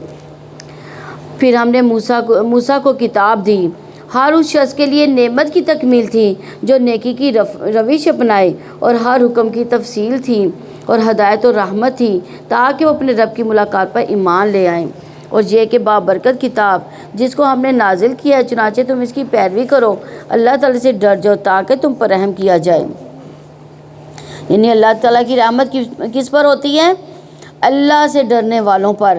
قرآن میں ہر خیر کی تعلیم، ہر شر سے بچاؤ کا طریقہ بتا دیا گیا، یعنی اس کے پڑھنے سے ایسی برکات جاری ہوتی ہیں کہ کسی بھی خیر کی چیز سے انسان محروم نہیں رہتا، اور اس کتاب میں کوئی ایسا شر نہیں جس سے نہ ڈرایا گیا ہو۔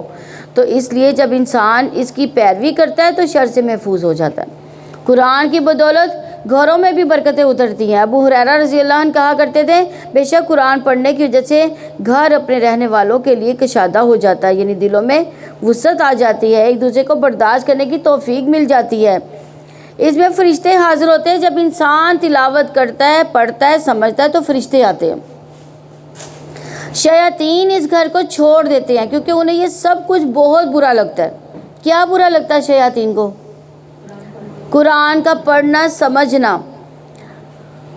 اس گھر کی خیر و برکت پھر بڑھ جاتی ہے۔ جب شیاطین چلے جائیں گے تو کیا ہوگا؟ خیر و برکت بڑھ جائے گی، اور قرآن نہ پڑھنے کی وجہ سے گھر اپنے رہنے والوں کے لیے تنگ ہو جاتے ہیں، خواہ بڑے بڑے محلات ہی کیوں نہ ہو۔ فرشتے اس گھر کو چھوڑ دیتے ہیں، شیاطین اس پر بسیرا کر لیتے ہیں، اور اس کی خیر و برکت کم ہو جاتی ہے۔ تو آج سے نیت بنا لے کہ ہم نے یہ خیر و برکت ضرور حاصل کرنی ہے انشاءاللہ۔ تو اکیلے یا مل کر بیٹھ کر، گھر والوں کے ساتھ سب مل کر بیٹھ جائیں، مجلس قائم کر لیں، گھر والوں کو، ہمسایوں کو، آس پاس والوں کو، دوستوں کو بلا لیں، چاہے مل کر کھانے کا اہتمام بھی کیا جا سکتا ہے، لیکن کچھ قرآن کا حصہ پڑھیں، سمجھیں، غور و فکر ضرور کریں۔ بعض وقت دعوتیں ہوتی ہیں لیکن ان میں سے کپڑوں کھانوں کی باتیں ہوتی ہیں، ادھر ادھر کی چیزیں، معلومات، اور ہر ایک دوسرے کے ساتھ مختلف چیزیں شیئر کرتے ہیں، لیکن آخرت کے بزنس کی بات نہیں ہوتی۔ اسی لیے پھر کیا ہوتا ہے؟ برکت ہی نہیں ہوتی اس مجلس میں۔ اللہ کی رحمت اور برکت سمیٹنے کے لیے گھروں کے اندر قرآن کے پڑھنے اور پڑھانے کے سلسلے جاری کرنے چاہیے۔ ہفتے میں ایک دفعہ یا مہینے میں ایک دفعہ یا سال میں ایک دفعہ ہو، ذاتی طور پر روزانہ مطالعہ کا ہونا چاہیے، لیکن اکٹھے بیٹھ کر بھی ہونا چاہیے، کیونکہ جس مجلس میں اکٹھے بیٹھ کر ذکر کیا جاتا ہے اسے فرشتے ڈھانپ لیتے ہیں۔ کہیں تم یہ نہ کہو کتاب تو ہم سے پہلے ہی کے 2 گروہوں پر نازل کی گئی تھی، اور ہم ان کے کتابوں کے پڑھنے پڑھانے سے یقیناً غافل تھے۔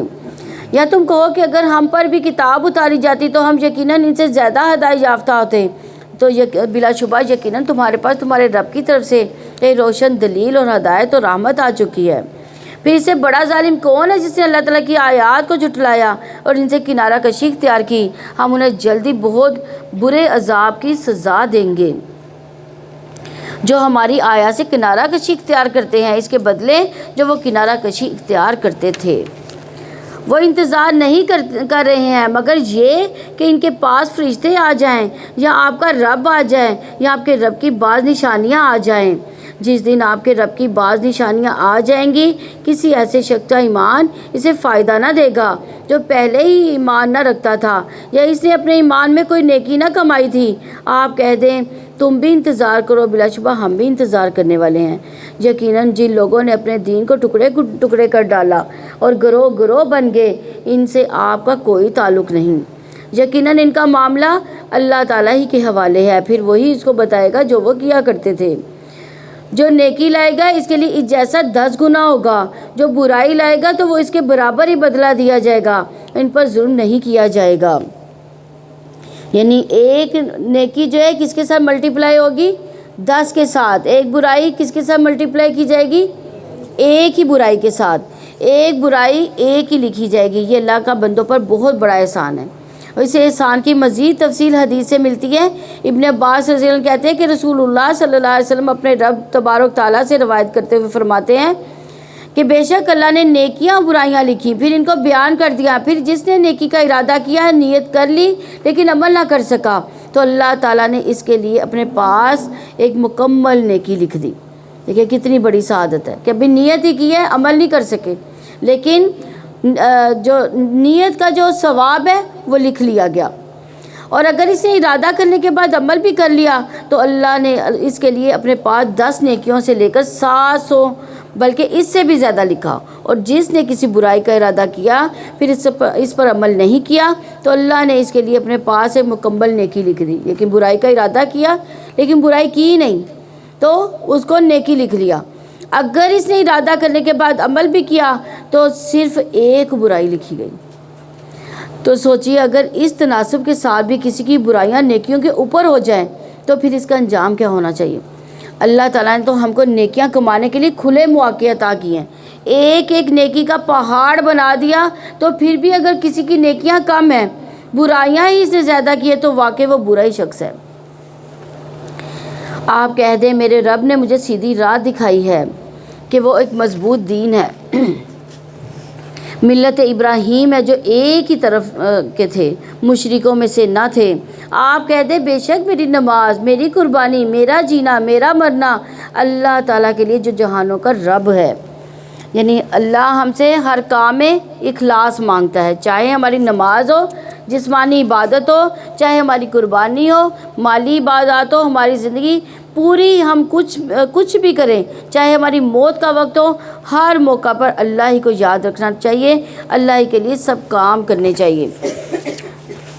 تو نیک اعمال پر مبنی زندگی اور ایمان کا خاتمہ اور اس کی دعا، اس کی تمنا ہونی چاہیے تاکہ زندگی میں بھی اچھے اچھے کام کرو اور موت کے وقت بھی اللہ تعالیٰ کی رضا مل جائے۔ یعنی میری زندگی نیک عمل کے ساتھ ہو، مروں تو اللہ رب العالمین کی ذات پر ایمان رکھتے ہوئے مروں، اس کا کوئی شریک نہیں، اور مجھے اسی کا حکم دیا گیا کہ میں سب سے پہلا فرما بردار ہوں۔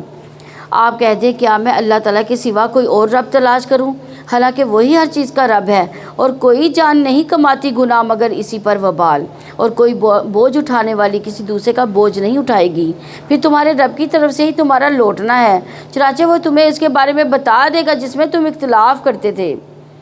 یعنی اختلاف کس پر تھا کہ رب کون ہے، خالق، مالک، مدبر اور رازق کون ہے، اور وہی ہے جس نے تمہیں زمین میں جانشین بنایا اور تم میں بعض کو بعض پر درجات میں رتبہ دیا تاکہ وہ ان چیزوں میں تمہیں آزمائے جو اس نے تمہیں عطا کی ہیں۔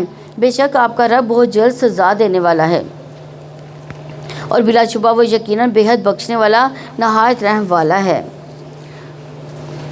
سورہ الاعراف مکی ہے، اس میں 206 آیات اور 24 رکوع ہیں۔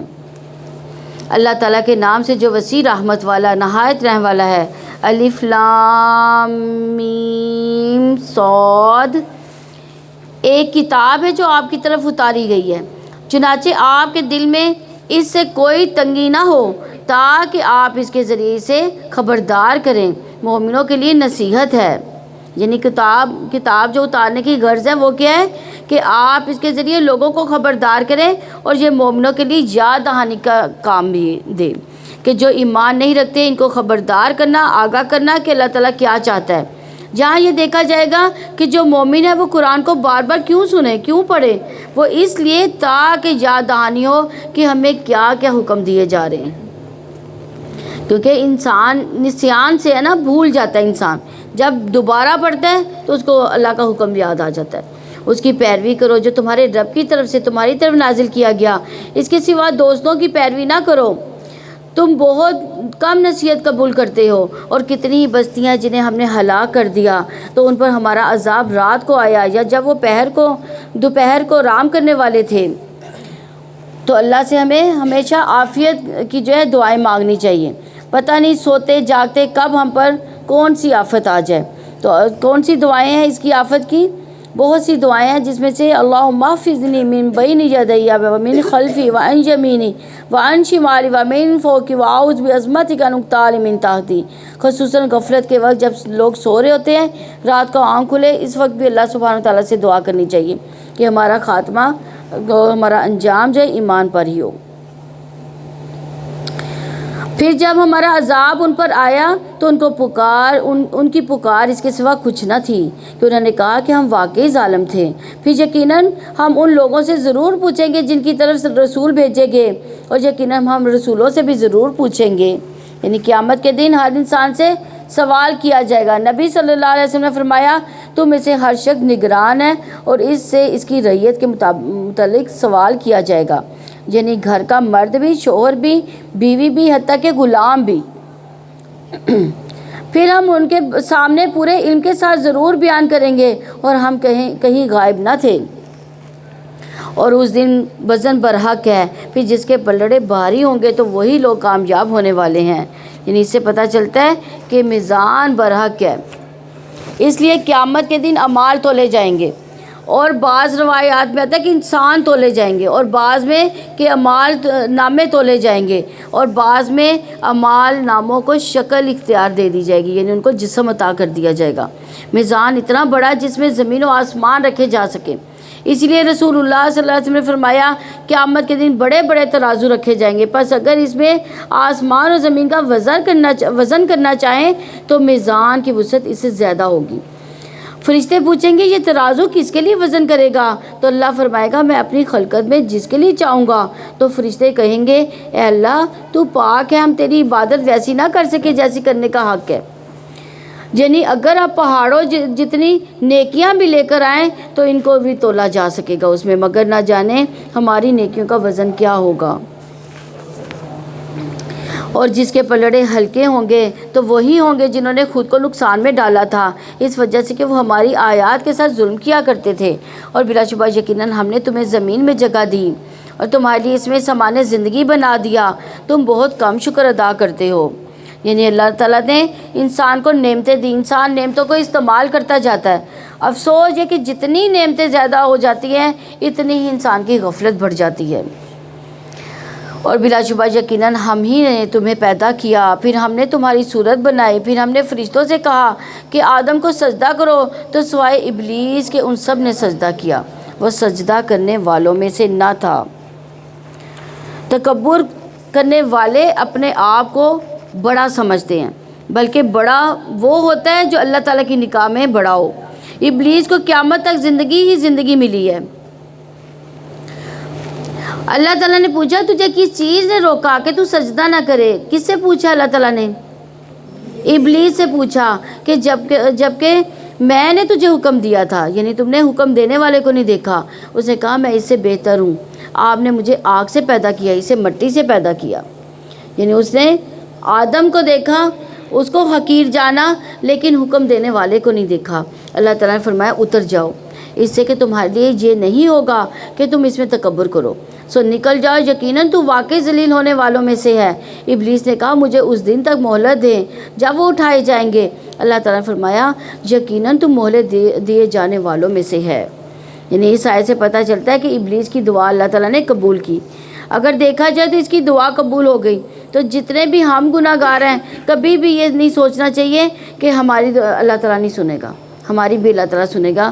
ایک ابلیس کی اللہ تعالیٰ نے دعا کی تو ہماری کیوں نہیں قبول کرے گا؟ ابلیس نے کہا پھر اس وجہ سے کہ آپ نے مجھے گمراہ کیا، یقیناً میں ان کے لیے آپ کے سیدھے راستے میں ضرور بیٹھوں گا۔ اس سے پتہ چلتا ہے کہ اسلام کے ہر راستے پر شیطان بیٹھا ہوا ہے۔ جب کوئی شخص مسلمان ہونے لگتا ہے تو اسے کہتا ہے کیا تم اپنے آباء و اجداد کے دین کو چھوڑ دو گے؟ لیکن اگر ابن آدم اس کی بات نہیں مانتا، اسلام قبول کر لیتا ہے، پھر وہ ہجرت کے راستے پر بیٹھ جاتا ہے، تو کہتا ہے کہ تم اپنے آبائی علاقے کو چھوڑ دو گے، لیکن وہ اس کی بات نہیں مانتا اور ہجرت کر جاتا ہے۔ پھر وہ جہاد کے راستے پہ بیٹھ جاتا ہے، پوچھتا ہے کہ کیا تم جہاد کرنے جا رہے ہو؟ یہ تو نفس اور مال کے بارے میں مشقت میں پڑھنا ہے، تم لڑو گے تو قتل کر دیے جاؤ گے، تمہاری بیوی سے نکاح کر لیا جائے گا، تمہارا مال تقسیم کر لیا جائے گا، لیکن وہ اس کی بات نہیں مانتا اور وہ جہاد بھی کر جاتا ہے۔ تو رسول اللہ صلی اللہ علیہ وسلم نے فرمایا جس نے شیطان کے ساتھ ایسا کیا تو اللہ عز و جل برحق ہے کہ وہ اسے جنت میں داخل کرے، اور جو قتل کیا گیا اللہ عز و جل پر حق ہے کہ وہ اسے جنت میں داخل کرے گا۔ ان بڑے بڑے اعمال کی مثال دے کر بتایا گیا کہ انسان مسلمان ہو بھی جاتا ہے تب بھی ابلیس اس کے راستے میں بیٹھا رہتا ہے۔ ہاں نیکی کا کام جب آپ کرنے لگتے ہیں تو ضرور دل میں وسوسہ ڈالتا ہے، پیچھے ہٹا دیتا ہے، جیسے کہ یہاں آنا بھی کتنا تکلیف کا باعث ہے، ہمیں گھر چھوڑ کے آنا پڑتا ہے اور گھر کے کام چھوڑنے پڑتے ہیں، ہوتا ہے نا ایسے، تو آنا بھی کتنا مشکل ہو جاتا ہے۔ تو یہ کیا ہوتا ہے؟ یہ شیطان کا وسوسہ ہوتا ہے، حالانکہ کام تو سارے ہی ہو جانے ہیں۔ پھر میں لازماً ان کے آگے سے، ان کے پیچھے سے، ان کے دائیں سے، ان کے بائیں سے ان پر آؤں گا، اور آپ ان میں سے اکثر کو شکر گزار نہ پائیں گے۔ یعنی سارے غموں اور پریشانیوں کی بنیادی وجہ ناشکری، اس لیے نعمتیں نظر نہیں آتی، نعمتوں پر خوش ہوا کریں، جب ملے اس پر راضی ہو جائے کریں، جو ملی ہے اس پر شکر ادا کریں، جو نہیں ملی اس پر افسوس نہ کریں۔ تو یہ شیطان کا سب سے بڑا ہتھ کنڈا اور وار ہے کہ وہ انسانوں کو شکر گزار نہیں رہنے دیتا۔ اور دیکھا جائے تو ابلیس دو راستے بھول گیا۔ کون کون سے دو راستے؟ اوپر کا راستہ اور نیچے کا راستہ۔ اس کے بارے میں ابن عباس رضی اللہ عنہ کہتے ہیں کہ اس نے یہ نہیں کہا کہ میں اوپر سے بھی آؤں گا، کیونکہ اسے علم تھا کہ اوپر اللہ ہے۔ تو ابلیس نے کہا اللہ عز و جل کی قسم میں بنی آدم کو اس وقت تک گمراہ کروں گا جب تک اس کے جسم میں روح ہے۔ اسی طرح شیطان موت کے وقت بھی بہکاتا ہے، اس لیے اللہ عز و جل نے فرمایا کہ مجھے میری عزت اور جلال کی قسم جب تک وہ مجھ سے معافی مانگتے رہیں گے میں انہیں معاف کرتا رہوں گا۔ تو اللہ تعالیٰ سے دعا ہے آخر تک ہمارے ہوش و حواس اس طرح قائم رکھے کہ توبہ کر کے لا الہ الا اللہ پڑھ کے اس دنیا سے رخصت ہوں، دشمن شیطان کے پھندے سے نکل جائے، کیونکہ اس وقت بھی بہکاتا ہے جب تمہیں تمہارا علم کام میں آ گیا تو تم بڑے نیک تھے، تمہیں تو فکر کی بات ہی نہیں ہے۔ یعنی اس طرح سے انسان کو بہکاتا ہے وہ۔ اللہ تعالیٰ نے فرمایا نکل جاؤ یہاں سے، مذمت کیا ہوا، دھتکارا ہوا، یقیناً جو بھی ان میں سے تیری پیروی کرے گا تو میں لازماً تم سب سے جہنم کو بھر دوں گا۔ تو اس سے پتہ چلتا ہے کہ شیطان کا راستہ کون سا راستہ ہے؟ جہنم کا راستہ، صراط مستقیم سے بھٹکا ہوا راستہ۔ اور اے آدم آپ اور آپ کی بیوی دونوں جنت میں رہو، جہاں سے چاہو دونوں کھاؤ اور دونوں اس درخت کے قریب نہ جانا ورنہ تم دونوں ظالموں میں سے ہو جاؤ گے۔ پھر شیطان نے ان دونوں کے لیے وسوسہ ڈالا تاکہ وہ ان دونوں کے لیے ظاہر کر دے ان دونوں کی شرمگاہوں سے جو کچھ ان سے چھپایا گیا تھا۔ اس نے کہا تمہارے رب نے تم دونوں کو اس درخت سے نہیں روکا مگر اس لیے کہ کہیں تم دونوں فرشتے بن جاؤ یا ہمیشہ رہنے والوں میں سے ہو جاؤ۔ تو لباس انسان کی عزت ہوتا ہے، زینت بھی ہوتا ہے، ستر کا باعث بھی ہے، اسے قابل شرم حصوں کو چھپایا جاتا ہے، اس کو خوبصورت بناتا ہے۔ گندگی والے مقامات اگر لوگوں کو نظر آتے رہیں تو وہ اس سے نفرت کرنے لگ جاتے ہیں ایک دوسرے سے۔ اسی لیے آج دنیا میں بھی شیطان انسان کے پیچھے ہوتا ہے اور وہ اس کے لیے برائیوں کو خوشنما بناتا ہے، وسوسے ڈالتا ہے، جن چیزوں سے اللہ نے روکا ان کے فائدے بتاتا ہے۔ اس لیے بڑا ضروری ہے کہ شیطان کی چالوں کو سمجھا جائے۔ اور اس نے ان دونوں کے سامنے قسمیں کھائی، بلا شبہ میں تم دونوں کے لیے یقیناً خیر خواہوں میں سے ہوں۔ پھر اس نے دھوکے سے ان دونوں کو نیچے اتار دیا۔ پھر جب ان دونوں نے درخت کو چکھا تو ان دونوں کی شرمگاہیں ایک دوسرے کے سامنے ظاہر ہو گئیں۔ وہ دونوں اپنے اوپر جنت کے پتوں کو چپکانے لگے۔ ان دونوں کو ان کے رب نے پکارا کیا میں نے تم دونوں کو اس درخت سے روکا نہ تھا؟ کہ میں نے تم سے کہا نہیں تھا کہ شیطان بلا شبہ تم دونوں کا کھلا دشمن ہے؟ ان دونوں نے کہا اے ہمارے رب ہم نے اپنی جانوں پر ظلم کیا اور اگر آپ نے ہمیں معاف نہ کیا، ہم پر رحم نہ کیا تو ہم ضرور نقصان اٹھانے والوں میں سے ہو جائیں گے۔ تو یہ فرق ہے شیطان اور انسان میں۔ شیطان نے نافرمانی کی تھی تو کیا ہوا تھا؟ اکڑ گیا تھا، ڈٹائی کی اس نے، لیکن جب آدم اور حوا سے غلطی ہوئی تو انہوں نے فوراً ہی توبہ کی، اپنے رب سے کو راضی کر لیا۔ ہمارے سامنے یہ دونوں کردار، دونوں راستے ہیں. ہم فرشتے نہیں کہ نہ غلطی کریں. غلطی ہوگی، پھسلن ہوگی، انسان بھی بھول چک کرتا رہتا ہے، لیکن مومن توبہ کرتا ہے، اپنے آپ کو جھاڑتا ہے. اگر کوئی گندگی لگی ہو تو اس کو اتارتا ہے، صاف ستھرا ہو کر دوبارہ اپنے راستے پر چل پڑتا ہے. یہی مومن کی شان ہے. جبکہ شیطانی روش کیا ہے؟ غلطی ہو جائے اکڑ جاؤ، تعویلیں دو، دوسرے کو الزام دے دو. جیسے شیطان نے کیا کیا تھا؟ اللہ تعالیٰ کو الزام دے دیا تھا. اسی لیے ہمیں سوچنا چاہیے کسی بھی غلطی پر ہمارا رویہ کیا ہوتا ہے. پہلا رویہ دوسروں کو الزام دینا، اور الزام دے کر پھر خوش ہوتے ہیں ہم، اور اپنے آپ کو تسلی دیتے رہنا. دوسرا رویہ اللہ تعالیٰ سے معافی مانگ لیتے ہیں، اور اگر بندوں سے غلطی کی ہے تو بندوں سے معافی مانگ لیتے ہیں. اللہ تعالیٰ نے فرمایا اتر جا، تم ایک دوسرے کے دشمن ہوگے. تمہارے لیے زمین میں ایک وقت تک ٹھہرنا اور کچھ سامان زندگی ہے. اللہ تعالیٰ نے فرمایا اسی میں تم جیو گے، اسی میں تم مرو گے، اسی میں سے تم نکالے جاؤ گے. اے اولاد آدم، یقیناً ہم نے تم پر لباس اتارا جو تمہاری شرمگاہ کو چھپاتا ہے. زینت ہے، تقویٰ کا لباس ہی بہترین ہے. یہ اللہ تعالیٰ کی نشانیوں میں سے ہے کہ لوگ سبق حاصل کریں. یعنی اس آیت میں لباس کے دو مقاصد بتا دیے گئے، ستر کو چھپانا اور خوبصورتی بھی. لباس اللہ کی نشانیوں میں سے ایک نشانی ہے. بخاری میں کتاب اللباس خوبصورت باب ہے. اس کو اگر پڑھا جائے تو پوری ہدایات ملتی ہیں کہ ہمیں کس قسم کا لباس پہننا چاہیے. اگر ہم دیکھیں تو نبی صلی اللہ علیہ وسلم کو سفید لباس پسند تھا، بہت قیمتی لباس پسند نہیں کرتے تھے. اے اولاد آدم، شیطان تمہیں ہرگز فتنے میں نہ ڈالے جیسا کہ اس نے تمہارے والدین کو جنت سے نکلوا دیا تھا. وہ ان دونوں کے لباس ان سے اترواتا تھا تاکہ وہ ان دونوں کو ایک دوسرے کی شرمگاہیں دکھا دے. یقیناً وہ اس کے ساتھی تمہیں ایسی جگہ سے دیکھتے ہیں جہاں سے تم انہیں نہیں دیکھتے.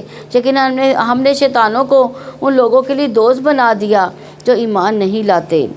دنیا میں شیطان کا انسان پر قابو پانے کا ایک بہت اچھا طریقہ ہے کہ ان کو ننگا کر دیا جائے. مردوں کے مقابلے میں عورتیں زیادہ اپنے ایسے ڈریس پہنتی ہیں جس سے ان کا بدن نظر آتا ہے، جیسے شادی کے موقع پر سلیو لیس یا اورگینزے کے بازو وغیرہ، اور ان کے نیچے کچھ بھی نہیں لگاتے، اور پہنے نہ پہنے برابر ہیں. اسی طرح بعض اوقات اتنا ٹائٹ لباس کہ جسے سینے کو ڈھانپنے کا حکم دیا گیا وہ سب سے زیادہ نمایاں ہو رہا ہے. اس طرح لباس اتروانے کو عورت کی آزادی سمجھ لیا گیا. یہ بھی خوش فہمی ہے کہ اپنے جسم کو نمایاں کرنا آزادی ہے، کیونکہ یہ آزادی کہاں ہے؟ اس کے بعد جس قسم کی مشکلات آتی ہیں وہ انسان کو آزاد تو رہنے نہیں دیتی. عورت کے لیے عزت کا مقام اس کی قابلیت، اس کا تقویٰ ہے. وہ اپنے اعمال کی بنیاد پر مقام پیدا کر سکتی ہے، نہ کہ اپنے جسم کی بنیاد پر دوسروں کی نظر میں جچے. تنگ لباس، باریک لباس پہن کر دراصل انسان دوسروں کے ہاتھ میں ایک پپٹ بن جاتا ہے، کٹ پتلی بن جاتا ہے کہ جیسے وہ چاہ رہا ہے ویسے وہ بن رہے ہیں. اور اگر ہم لوگوں کے چلانے پر چل رہے ہیں تو جیسا وہ لباس پسند کر رہے ہیں ویسا ہم پہن رہے ہیں، تو پھر ہماری اپنی سوچ سمجھ اللہ کا حکم کہاں گیا؟ تو اسی لیے لباس عورت کے لیے بہت بڑی آزمائش ہے. اس کے لیے جنت میں جانے کے راستے میں رکاوٹ بھی یہی ہے. اسی لیے نبی صلی اللہ علیہ وسلم نے فرمایا جہنمیوں کی دو قسموں میں سے ابھی تک جو ہے میں نے وہ دو قسمیں نہیں دیکھی، یعنی آپ کے زمانے میں یہ دو طرح کے لوگ نہیں تھے. وہ جن کے پاس بیل کی دموں جیسے کوڑے ہوں گے جن سے وہ لوگوں کو ماریں گے، یعنی ظالم حکمران. دوسرے وہ جو کپڑے پہننے کے باوجود ننگی ہوں، مائل ہونے والی، دوسروں کو مائل کرنے والی. ان کے سر اونٹ کی کوہان کی طرح ہوں گے. خاص طور پر ہیئر سٹائل کی بات کی جا رہی ہے.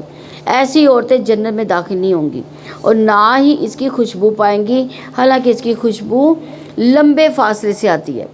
اسی لیے اللہ سبحانہ وتعالیٰ نے قرآن میں اور نبی صلی اللہ علیہ وسلم کی حدیث میں واضح کر دیا کہ ایک عورت کا لباس کیسا ہونا چاہیے، اور اس طرح مردوں کو بھی یہ اجازت نہیں کہ وہ ننگے رہیں. مشرکین مکہ ننگا طواف کرتے تھے. شیطان نے ان کو سمجھا دیا جو لباس پہنتے ہو اس میں طواف کرنا درست نہیں ہے، بلکہ اتار کر رکھنا نیکی ہے. لیکن اللہ کا حکم ہے کہ مناسب لباس پہن کر عبادت کرو. اور جب وہ کوئی بے حیائی کرتے ہیں تو کہتے ہیں ہم نے اپنے باپ دادا کو اسی پر پایا. اللہ تعالیٰ نے ہمیں اس کا حکم دیا. آپ کہتے ہیں یقیناً اللہ تعالیٰ بے حیائی کا حکم نہیں دیتا. کیا تم اللہ تعالیٰ پر وہ باتیں کرتے ہو جو تم نہیں جانتے؟ آپ کہتے ہیں میرے رب نے انصاف کا حکم دیا، ہر نماز کے وقت اپنا رخ سیدھا رکھو اور دین کو اس کے لیے خالص کر کے اسی کو پکارو، جیسے اسے تمہاری ابتدا کی اسی طرح تم دوبارہ لوٹو گے۔ ایک گروہ کو اس نے ہدایت دے دی ہے، دوسرے گروہ پر گمراہی ثابت ہو چکی، یقیناً انہوں نے اللہ تعالیٰ کو چھوڑ کر شیطانوں کو دوست بنا رکھا ہے اور وہ سمجھ رہے ہیں کہ بلا شبہ وہی ہدایت پانے والے ہیں۔ یعنی بہت سے لوگ اسی دھوکے میں مبتلا ہے، غلط کرتے ہوئے اپنے آپ کو جسٹیفائی کرتے رہتے ہیں، اپنے آپ کو صحیح سمجھتے ہیں، اور اگر ان کو روکا جائے کہ ایسا نہ کرو تو روکنے والوں کو وہ غلط قرار دے دیتے ہیں۔ اے اولاد آدم، ہر نماز کے وقت اپنی زینت اختیار کرو اور کھاؤ اور پیو اور حد سے نہ گزرو، یقیناً اللہ تعالیٰ حد سے گزرنے والوں کو پسند نہیں کرتا۔ تو یہاں کیا کہا گیا؟ اے بنی آدم، جب بھی کسی مسجد میں جاؤ تو آراستہ ہو کر جاؤ، صاف ستھرا آنا چاہیے عبادت گاہوں میں، کیونکہ اس سے اپنی عبادت متاثر ہوتی ہے اور دوسرے کی بھی، کیونکہ جب انسان صاف ستھرا ہوتا ہے، اچھے لباس میں ہوتا ہے تو اس کی عبادت میں ایک نشاط ہوتا ہے، ورنہ سستی کے مارے تھکا ہوا جمائیاں لے رہا ہوتا ہے تو دوسرے بھی اس سے متاثر ہوتے ہیں۔ یہاں زینت سے مراد اچھے کپڑے، مسواک، خوشبو وغیرہ، لیکن عورتوں کو مسجد میں خوشبو لگا کر آنے سے منع کیا گیا تاکہ مردوں کی عبادت میں خلل نہ ہو۔ اس لیے جمعے کے دن خاص طور پر ہر چیز کا اچھی طرح سے اہتمام کرنا چاہیے، نہانا، اچھا لباس پہننا، مسواک کرنا، خوشبو لگانا، ناخن یا بال کا تراشنا اور اپنے پرائیویٹ حصوں کی بالوں کی صفائی اگر ضرورت ہو تو صاف ستھرے فریش ہو کر مسجد میں آنا، یہی اس کا حکم کا تقاضا ہے۔ رسول اللہ صلی اللہ علیہ وسلم نے فرمایا، تم میں سے جب کوئی نماز پڑھے تو 2 کپڑے پہن لیا کرے، کیونکہ اللہ اس بات کا زیادہ حقدار ہے کہ اس کے لیے زینت اختیار کی جائے۔ اسی طرح آپ صلی اللہ علیہ وسلم نے یہ بھی فرمایا، تم میں سے کسی کے لیے حرج نہیں کہ اگر مومن ہو تو جمعے کے لیے اپنے کام کاج کے کپڑوں کے علاوہ 2 کپڑے بنا رکھے، یعنی اسپیشل ڈریس میں آؤ۔ آپ پوچھیں کس نے اللہ تعالیٰ کی زینت کو حرام قرار دیا اور پاکیزہ رزق کو جسے اس نے اپنے بندوں کے لیے نکالا ہے؟ آپ کہتے ہیں یہ چیزیں دنیا کی زندگی میں بھی ان لوگوں کے لیے ہیں جو ایمان لائے، قیامت کے دن وہ خالصتاً انہی کے لیے ہوں گے۔ اس طرح ہم آیات کو کھول کر بیان کرتے ہیں ان لوگوں کے لیے جو علم رکھتے ہیں۔ یعنی ڈاکٹرز کہتے ہیں کہ ساری طبی سائد میں ہیں، یعنی انسان اگر اعتدال سے کھاتا تو بیمار نہیں پڑتا، کیونکہ بیماری ہوتی ہی بے احتیاطی سے ہے، یعنی جیسے کوئی میٹھا زیادہ کھا لیا، کبھی نمکین زیادہ چیزیں کھا لیں، کبھی ایک ہی طرح کی چیزیں زیادہ کھا لیں۔ بیلنس ڈائٹ کا ہونا اسراف نہیں ہے، یعنی بیلنس ڈائٹ ہونی چاہیے، نمک بھی اسی تناسب سے اور میٹھا بھی اسی تناسب سے۔ جیسے بچوں کو کھانے کے وقت آئس کریم دے دو تو وہ کھانا ہی نہیں کھائیں گے وہ کھانا، اس لیے کھانے کے وقت بیلنس ڈائٹ ہونی ضروری ہے۔ کھانا صاف ستھرا اور طیب ہونا چاہیے، کیونکہ نبی صلی اللہ علیہ وسلم نے فرمایا، مرنے کے بعد سب سے پہلے انسان کے جسم میں اس کا پیٹ بدبودار ہوتا ہے، اور جو کوئی طاقت رکھتا ہو کہ پاک اور طیب کے سوا کچھ اور نہ کھائے تو اسے ایسا ہی کرنا چاہیے۔ اس لیے بہت پیٹ بھر کے نہیں کھانا چاہیے اور سادہ غذا کھانی چاہیے۔ اسی طرح حضرت عائشہ رضی اللہ عنہا کہتی ہیں، محمد صلی اللہ علیہ وسلم کے گھرانے نے اگر کبھی ایک دن میں دوبارہ کھانا کھایا تو ضرور اس میں ایک وقت سے کھجوریں ہی ہوتی تھیں، یعنی را فوڈ، ایک وقت بس پکا ہوا کھانا ایک ٹائم پہ کھاتے تھے۔ اب رمضان میں ہم اپنے لیے اچھا سا ایسا متوازن کھانا پلان کریں کہ اس آیت پر عمل ہو سکے، یعنی ایسا ہمیں پلاننگ کرنی چاہیے۔ آپ پوچھیں کس نے اللہ تعالیٰ کی زینت کو حرام کر دیا؟ پاکیزہ رزق کو جسے اس نے اپنے بندوں کے لیے نکالا ہے۔ آپ کہتے ہیں یہ چیزیں دنیا کی زندگی میں بھی ان لوگوں کے لیے ہے جو ایمان لائے، اور قیامت کے دن وہ خالصاً انہی کے لیے ہوں گی۔ اس طرح ہم آیات کو کھول کر بیان کرتے ہیں ان لوگوں کے لیے جو علم رکھتے ہیں۔ اور یہاں پہ الاثم گناہ کس کو کہتے ہیں یہ جاننا بہت ضروری ہے۔ اور بغضی بغیر حق، یعنی کسی کو گالی دینا، کسی کا مال ہتھیا لینا، کسی کے ساتھ سرکشی کا رویہ اختیار کرنا، چھوٹی سی بات پر پھٹنا اور دوسرے پر اتنا غصہ کرنا کہ اس کے ساتھ زیادتی کر بیٹھنا، کسی کی بات کے جواب میں خود بھی ویسا جواب دیا تو بات برابر کی ہوگی، لیکن اگر زیادہ کیا تو وہ ظلم ہوگا، زیادتی ہوگی، اس کی پوچھ ہوگی۔ سب سے بڑا جرم یہ ہے کہ تم اللہ کے ذمہ ایسی باتیں لگا دو جن کا تمہیں علم ہی نہیں۔ یہ کہنا کہ اللہ تعالیٰ نے فرمایا، حالانکہ اللہ تعالیٰ نے نہیں فرمایا ہو، اس کو شرک سے بھی آگے رکھا گیا ہو۔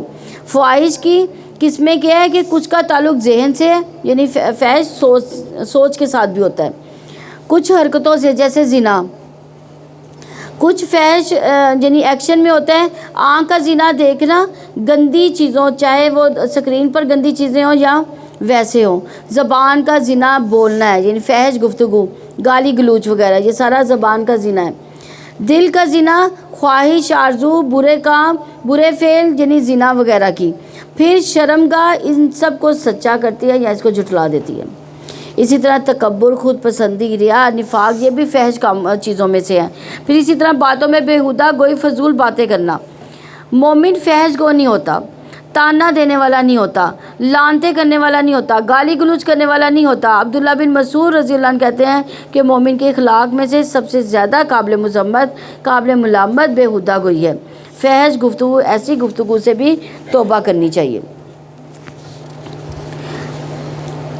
آپ کہتے ہیں یقیناً میرے رب نے بے حیائیوں کو حرام قرار دیا، جو اس سے ظاہر ہو یا پوشیدہ، گناہ کو اور ناحق ظلم کو، اور یہ کہ تم اللہ تعالیٰ کے ساتھ کسی کو شریک کرو جس کی اللہ تعالیٰ نے کوئی دلیل بھی نازل نہیں کی، اور یہ کہ تم اللہ تعالیٰ پر وہ بات کرو جس کا تم علم ہی نہیں رکھتے۔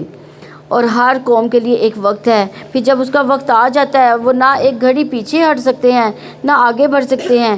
اے اولاد آدم، اگر تمہارے پاس تمہیں میں سے رسول آئیں جو تمہیں میری آیات بیان کریں، تو جس نے تقوی اختیار کیا اس نے اصلاح کر لی، تو ان پر نہ کوئی خوف ہوگا نہ ہی وہ غمگین ہوں گے۔ اور جن لوگوں نے میری آیات کو جھٹلایا، ان سے تکبر کیا، وہی لوگ آگ والے ہیں، وہ اس میں ہمیشہ رہنے والے ہیں۔ پھر اس شخص سے بڑا ظالم اور کون ہوگا جس نے اللہ تعالیٰ پر جھوٹ باندھا یا اس کی آیات کو جھٹلایا؟ یہی لوگ ہیں جن کو لکھے ہوئے میں سے ان کا حصہ انہیں ملے گا، یہاں تک کہ جب ہمارے فرشتے ان کے پاس آ کر انہیں وفات دیں گے تو وہ پوچھیں گے کہاں ہیں وہ جنہیں تم اللہ تعالیٰ کے سوا پکارا کرتے تھے؟ وہ کہیں گے ہم سب ہم سے گم ہو گئے، اور وہ اپنے آپ پر گواہی دیں گے کہ بلا شبہ وہی کافر تھے۔ اللہ تعالیٰ فرمائے گا آگ میں داخل ہو جاؤ جنوں انسانوں کے گروہوں کے ساتھ جو تم سے پہلے گزر چکے۔ جب بھی کوئی جماعت داخل ہوگی وہ اپنی ساتھی جماعت پر لعنت کرے گی، یہاں تک کہ جب وہ سب اس میں آ ملیں گی تو ان کی پچھلی اپنے سے پہلی جماعت کے بارے میں کہے گی اے ہمارے رب، یہی لوگ ہیں جنہیں ہمیں گمراہ کیا، چنانچہ آپ انہیں آ کر دگنا عذاب دیں۔ اللہ تعالیٰ فرمائیں گے ہر ایک کے لیے دگنا ہے، اور لیکن تم نہیں جانتے۔ ان کی پہلی جماعت اپنی پچھلی کے لیے کہے گی پھر تمہیں بھی ہم پر کوئی فضیلت حاصل نہیں تھی، تو تم عذاب کا مزہ چکھو اس کے بدلے جو تم کماتے تھے۔ یقیناً جن لوگوں نے ہماری آیات کو جھٹلایا، ان سے تکبر کیا، ان کے لیے نہ آسمان کے دروازے کھولے جائیں گے اور نہ وہ جنت میں داخل ہوں گے، یہاں تک کہ اونٹ سوئی کے ناکے میں داخل ہو جائے، اور ہم مجرموں کو اسی طرح بدلہ دیتے ہیں۔ ان کے لیے جہنم کا بچھونا ہے، ان کے اوپر اسی کا اوڑھنا ہے، ہم ظالموں کو اسی طرح بدلہ دیتے ہیں۔ اور جو لوگ ایمان لائے جنہوں نے نیکیاں کی ہیں، ہم کسی کو تکلیف نہیں دیتے مگر اس کی طاقت کے مطابق، یہی لوگ جنت والے ہیں، وہ اس میں ہمیشہ رہنے والے ہیں۔ اور ہم ان کے سینوں سے ہر قسم کا کینہ نکال دیں گے، ان کے نیچے سے نہریں بہتی ہوں گی، اور وہ کہیں گے الحمدللہ، سب تعریف اللہ تعالیٰ کے لیے ہے، ہمیں اللہ تعالیٰ ہی نے اس کے لیے ہدایت دی، اور اگر اللہ تعالیٰ ہمیں ہدایت نہ دیتا تو ہم کبھی بھی ہدایت نہ پاتے۔ بلا شبہ یقیناً ہمارے رب کے رسول یقیناً حق ہی لائے تھے، اور وہ پکارے جائیں گے یہ جنت ہے، یہ جنت کہ جس کے تم وارث بنائے گئے ہو، اس کا بدلہ ہے جو تم عمل کرتے تھے۔ یعنی جنت کی اصل خوبصورتی یہ کہ وہاں دل صاف ہوں گے، اس لیے جن گھرانوں میں ایک دوسرے کے لیے محبت ہوتی ہے وہ چاہے جھونپڑی ہی کیوں نہ ہو، ایک دوسرے کے لیے بہت وسیع ہو جاتی ہے، اس میں بڑی خیر ہوتی ہے۔ بڑے بڑے گھروں میں اگر لوگ اپنے اپنے کمروں میں بند رہیں، کوئی کسی سے بات نہ کرے، کوئی کسی کو سیدھے منہ نہ دیکھے، نہ مسکرائے، نہ سلام کرے، تو وہ گھر بھی تنگ پڑ جاتے ہیں۔ اس لیے جنت کی خاص کو بھی یہاں بتا دی گئی کہ اگر ایک دوسرے کے خلاف کچھ قدورت ہوگی تو وہ بھی نکال باہر کی جائے گی، کیونکہ دنیا میں رہتے ہوئے کوئی نہ کوئی غلط فہمی ہو جاتی ہے۔ انسان اچھے بھلے انسان کے بارے میں کوئی بری رائے پیدا کر رکھتا ہے تو وہ بھی وہاں پہ جا کے نکال دی جائے گی۔ اور دوزخ کے اوپر پل صراط ہے، اس کو پار کرنے کے بعد جنت میں جانے سے پہلے ایک اور پل آئے گا جسے کنترا کہا جاتا ہے، اس پر لوگوں کے اندر اور باہر سے صاف ستھرا مہذب ان کو کیا جائے گا۔ میدان حشر کی سختیوں کو ختم کر کے جنت میں داخل کیا جائے گا، یہیں پر اعراف ہے، جس کا آگے ذکر آ رہا ہے۔ نیک اعمال اللہ کی توفیق سے ملتے ہیں، جنت میں یہی کرنسی اور یہی ٹکٹ کام آئے گی۔ اللہ کا احسان ہوتا ہے کہ کسی کو ہدایت اور ایمان نصیب ہو جائے۔ اور الاعراف جو ہے ایسی جگہ ہے کہ جہاں پہ ایسے لوگ ہوں گے کہ جن کی نیکیاں اور برائیاں برابر ہوں گی، اور ان کو امید ہوگی کہ اللہ تعالیٰ ہمیں جنت میں داخل کریں گے۔ تو آخر میں جب سب کا حساب کتاب ہو جائے گا تو وہ بھی جنت میں داخل کر دیے جائیں گے۔ اور جنت والے آگ والوں کو پکاریں گے، جو وعدہ ہمارے رب نے ہم سے کیا تھا، یقیناً ہم نے اس کو سچا پایا۔ پھر کیا تم نے بھی اس وعدے کو سچا پایا جو تمہارے رب نے تم سے کیا تھا؟ وہ کہیں گے ہاں۔ پھر ایک پکارنے والا ان کے درمیان پکارے گا کہ ظالموں پر اللہ تعالیٰ کی لعنت ہے، جو اللہ تعالیٰ کی راہ سے روکتے تھے اور وہ اس میں کجی تلاش کرتے تھے، اور وہی آخرت کا انکار کرنے والے تھے۔ اور ان دونوں کے درمیان ایک پردہ ہوگا، بلندیوں یعنی راہ والوں پر کچھ مرد ہوں گے جو ہر ایک کو ان کی خاص علامتوں سے ہی پہچان جائیں گے، اور وہ جنت والوں کو پکار کر کہیں گے کہ تم پر سلامتی ہو۔ وہ ابھی تک جنت میں داخل نہیں ہوں گے اور وہ طمع رکھتے ہوں گے، یعنی یہی اس آیت کا نام ہے۔ تو یہاں پہ ہم دیکھیں گے الاعراف والے کون ہیں؟ جن کے نیک اعمال برے اعمال برابر ہیں۔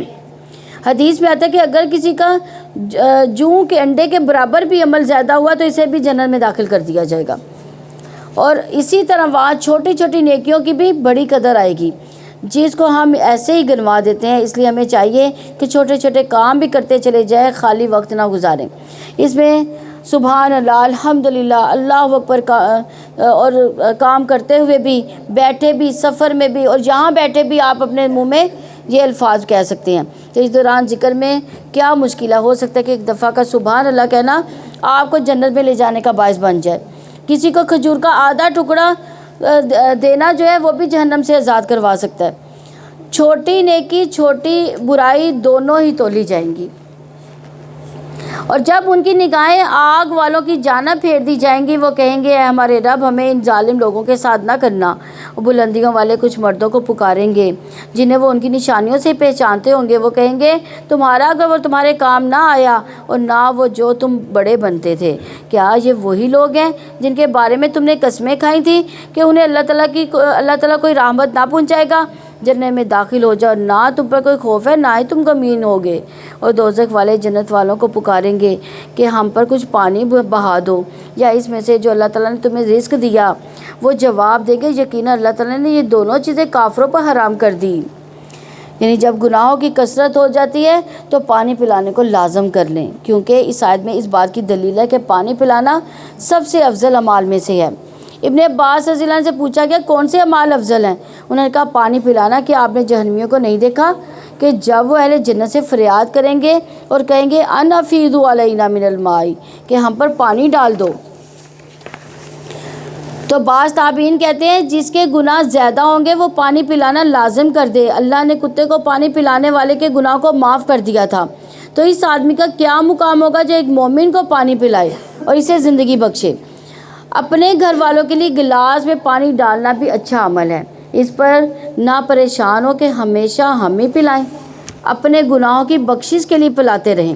اور پھر بڑے پروجیکٹ بھی ہو سکتے ہیں، کنویں کھدوائے جا سکتے ہیں، نہریں بنائی جا سکتی ہیں، اسی طرح خیر کے کام کیے جا سکتے ہیں۔ جابر رضی اللہ عنہ کہتے ہیں کہ رسول اللہ صلی اللہ علیہ وسلم نے فرمایا جس نے کوئی کنواں کھدوایا پھر جو بھی پیاسا جاندار اس میں سے پانی پیے، یا کوئی جن یا کوئی انسان یا کوئی پرندہ، تو قیامت کے دن تک اللہ اس بندے کو اجر اس کا دیتا رہے گا، جب تک وہ کنواں باقی رہے گا، جب تک وہ نلکا چلتا رہے گا۔ سعید بن مسیب سے روایت ہے کہ سعد بن عبادہ رضی اللہ نبی پاک صلی اللہ علیہ وسلم کے پاس آئے اور پوچھا آپ کے نزدیک پسندیدہ صدقہ کون سا ہے؟ آپ نے فرمایا پانی پلانا اور پانی روکنا گناہ کا باعث ہے۔ 3 ایسے شخص جن سے اللہ قیامت کے دن کلام نہیں کرے گا، کون سے ہیں؟ نہ ان کو دیکھے گا نہ پاک کرے گا، اور ان کے لیے دردناک عذاب بھی ہوگا۔ ان میں سے ایک وہ شخص جس کے پاس ضرورت سے زیادہ پانی تھا، پھر وہ مسافروں کو نہیں پلاتا تھا۔ ایک روایت میں آتا ہے کہ آج میں تجھ سے اپنا فضل روک لوں گا جیسے تو نے اسے میرے بندوں سے روکا ہوا تھا، اسے تیرے ہاتھوں میں نہیں دینے دوں گا۔ جن لوگوں نے اپنے دین کو دل لگی کھیل بنا لیا تھا اور دنیا کی زندگی نے انہیں دھوکے میں ڈال رکھا تھا، تو آج ہم بھی انہیں بھلا ہی دیتے ہیں، جیسا کہ انہوں نے اپنے اس دل کی ملاقات کو بھلا دیا تھا اور جیسا کہ وہ ہماری آیات کا انکار کرتے تھے۔ اور بلا شبہ ہم ان لوگوں کے پاس یقیناً ایک ایسی کتاب لائے ہیں جس کو ہم نے علم کی بنیاد پر مفصل بنایا۔ ان لوگوں کے لیے ہدایت و رحمت ہے جو ایمان رکھتے ہیں، یعنی ایمان والوں کو تو محبت ہے اس کتاب سے، اور وہ اس کو پڑھنا چاہتے ہیں، سمجھنا چاہتے ہیں، اس کے ساتھ زندگی بسر کرنا چاہتے ہیں۔ نہیں وہ انتظار کرتے مگر اس کے انجام کا، جس دن اس کا انجام آ جائے گا۔ جن لوگوں نے اس سے پہلے ہی اسے بھلا دیا تھا وہ بول اٹھیں گے کہ ہمارے رب نے رسول یقیناً حق لائے تھے۔ تو کیا اب ہمارے کچھ سفارشی ہیں جو ہمارے لیے سفارش کریں، یا ہم واپس بھیج دیے جائیں تو ہم اس سے مختلف عمل کریں جو ہم کیا کرتے تھے؟ یقیناً انہوں نے اپنی جانوں کو ہی خسارے میں ڈالا، ان سے گم ہو گیا جو وہ جھوٹ گڑا کرتے تھے۔ بلا شبہ تمہارا رب وہی اللہ تعالیٰ ہے جس نے آسمان و زمین کو 6 دنوں میں پیدا کیا، پھر وہ عرش پر بلند ہوا۔ وہ رات کو دن پر اڑاتا ہے اور تیزی سے اس کے پیچھے چلا آتا ہے، اور سورج اور چاند اور تارے سب اس کے حکم کے تابع کیے ہوئے ہیں۔ سن لو، پیدا کرنا اور حکم دینا اسی کا ہے۔ اللہ تعالیٰ بڑی برکت والا ہے، سارے جہانوں کا رب ہے۔ جس نے پیدا کیا تو حکم پھر کس کا چلے گا؟ اسی کا۔ جس نے پیدا کیا ہے اسی کا حکم چلے گا۔ اس لیے بندے کو اپنی دل کی خوشی سے اپنے اوپر اللہ کا حکم نافذ کرنا چاہیے۔ تم اپنے رب کو گڑ گڑا کر چپکے چپکے سے پکارو، یقیناً وہ حد سے گزرنے والوں سے محبت نہیں کرتا۔ تضرعاً کا مطلب ہے، اس آیت سے پتہ چلتا ہے کہ اللہ کے سامنے ذلت اور عاجزی اختیار کرنی چاہیے، اپنے گناہوں کا اقرار کرتے ہوئے دعائیں مانگنی چاہیے۔ اور خفیہ کا مطلب ہے کہ چھپ چھپ کے دعائیں مانگے، کیونکہ ریاکاری کرنے والوں کو اللہ کی ربوبیت پر یقین نہیں ہوتا۔ حسن بن ابی حسن کہتے ہیں، ہم نے ایسے لوگوں کا زمانہ پایا جس میں زمین پر عمل کرنے والے جب اپنے عمل کو چھپانے کی قدرت رکھتے تھے تو وہ اپنے عمل کو کبھی ظاہر نہیں کرتے تھے، اور وہ دعاؤں میں بہت محنت کرتے تھے، لیکن کوئی ان کی آواز نہیں سنتا تھا۔ یہ ان کے اور ان کے رب کے درمیان کی سرگوشیاں ہوتی تھیں۔ ہم نے کبھی سرگوشی کی ہے رب سے؟ دل ہی دل میں سرگوشیاں کیا کرے اللہ تعالیٰ سے۔ دل ہی دل میں پکارو، چپکے چپکے پکارو، گڑ گڑا کے پکارو، رو رو کے پکارو، چھپ کر پکارو، تاکہ آپ کا اور آپ کے رب کا کنیکشن بن جائے،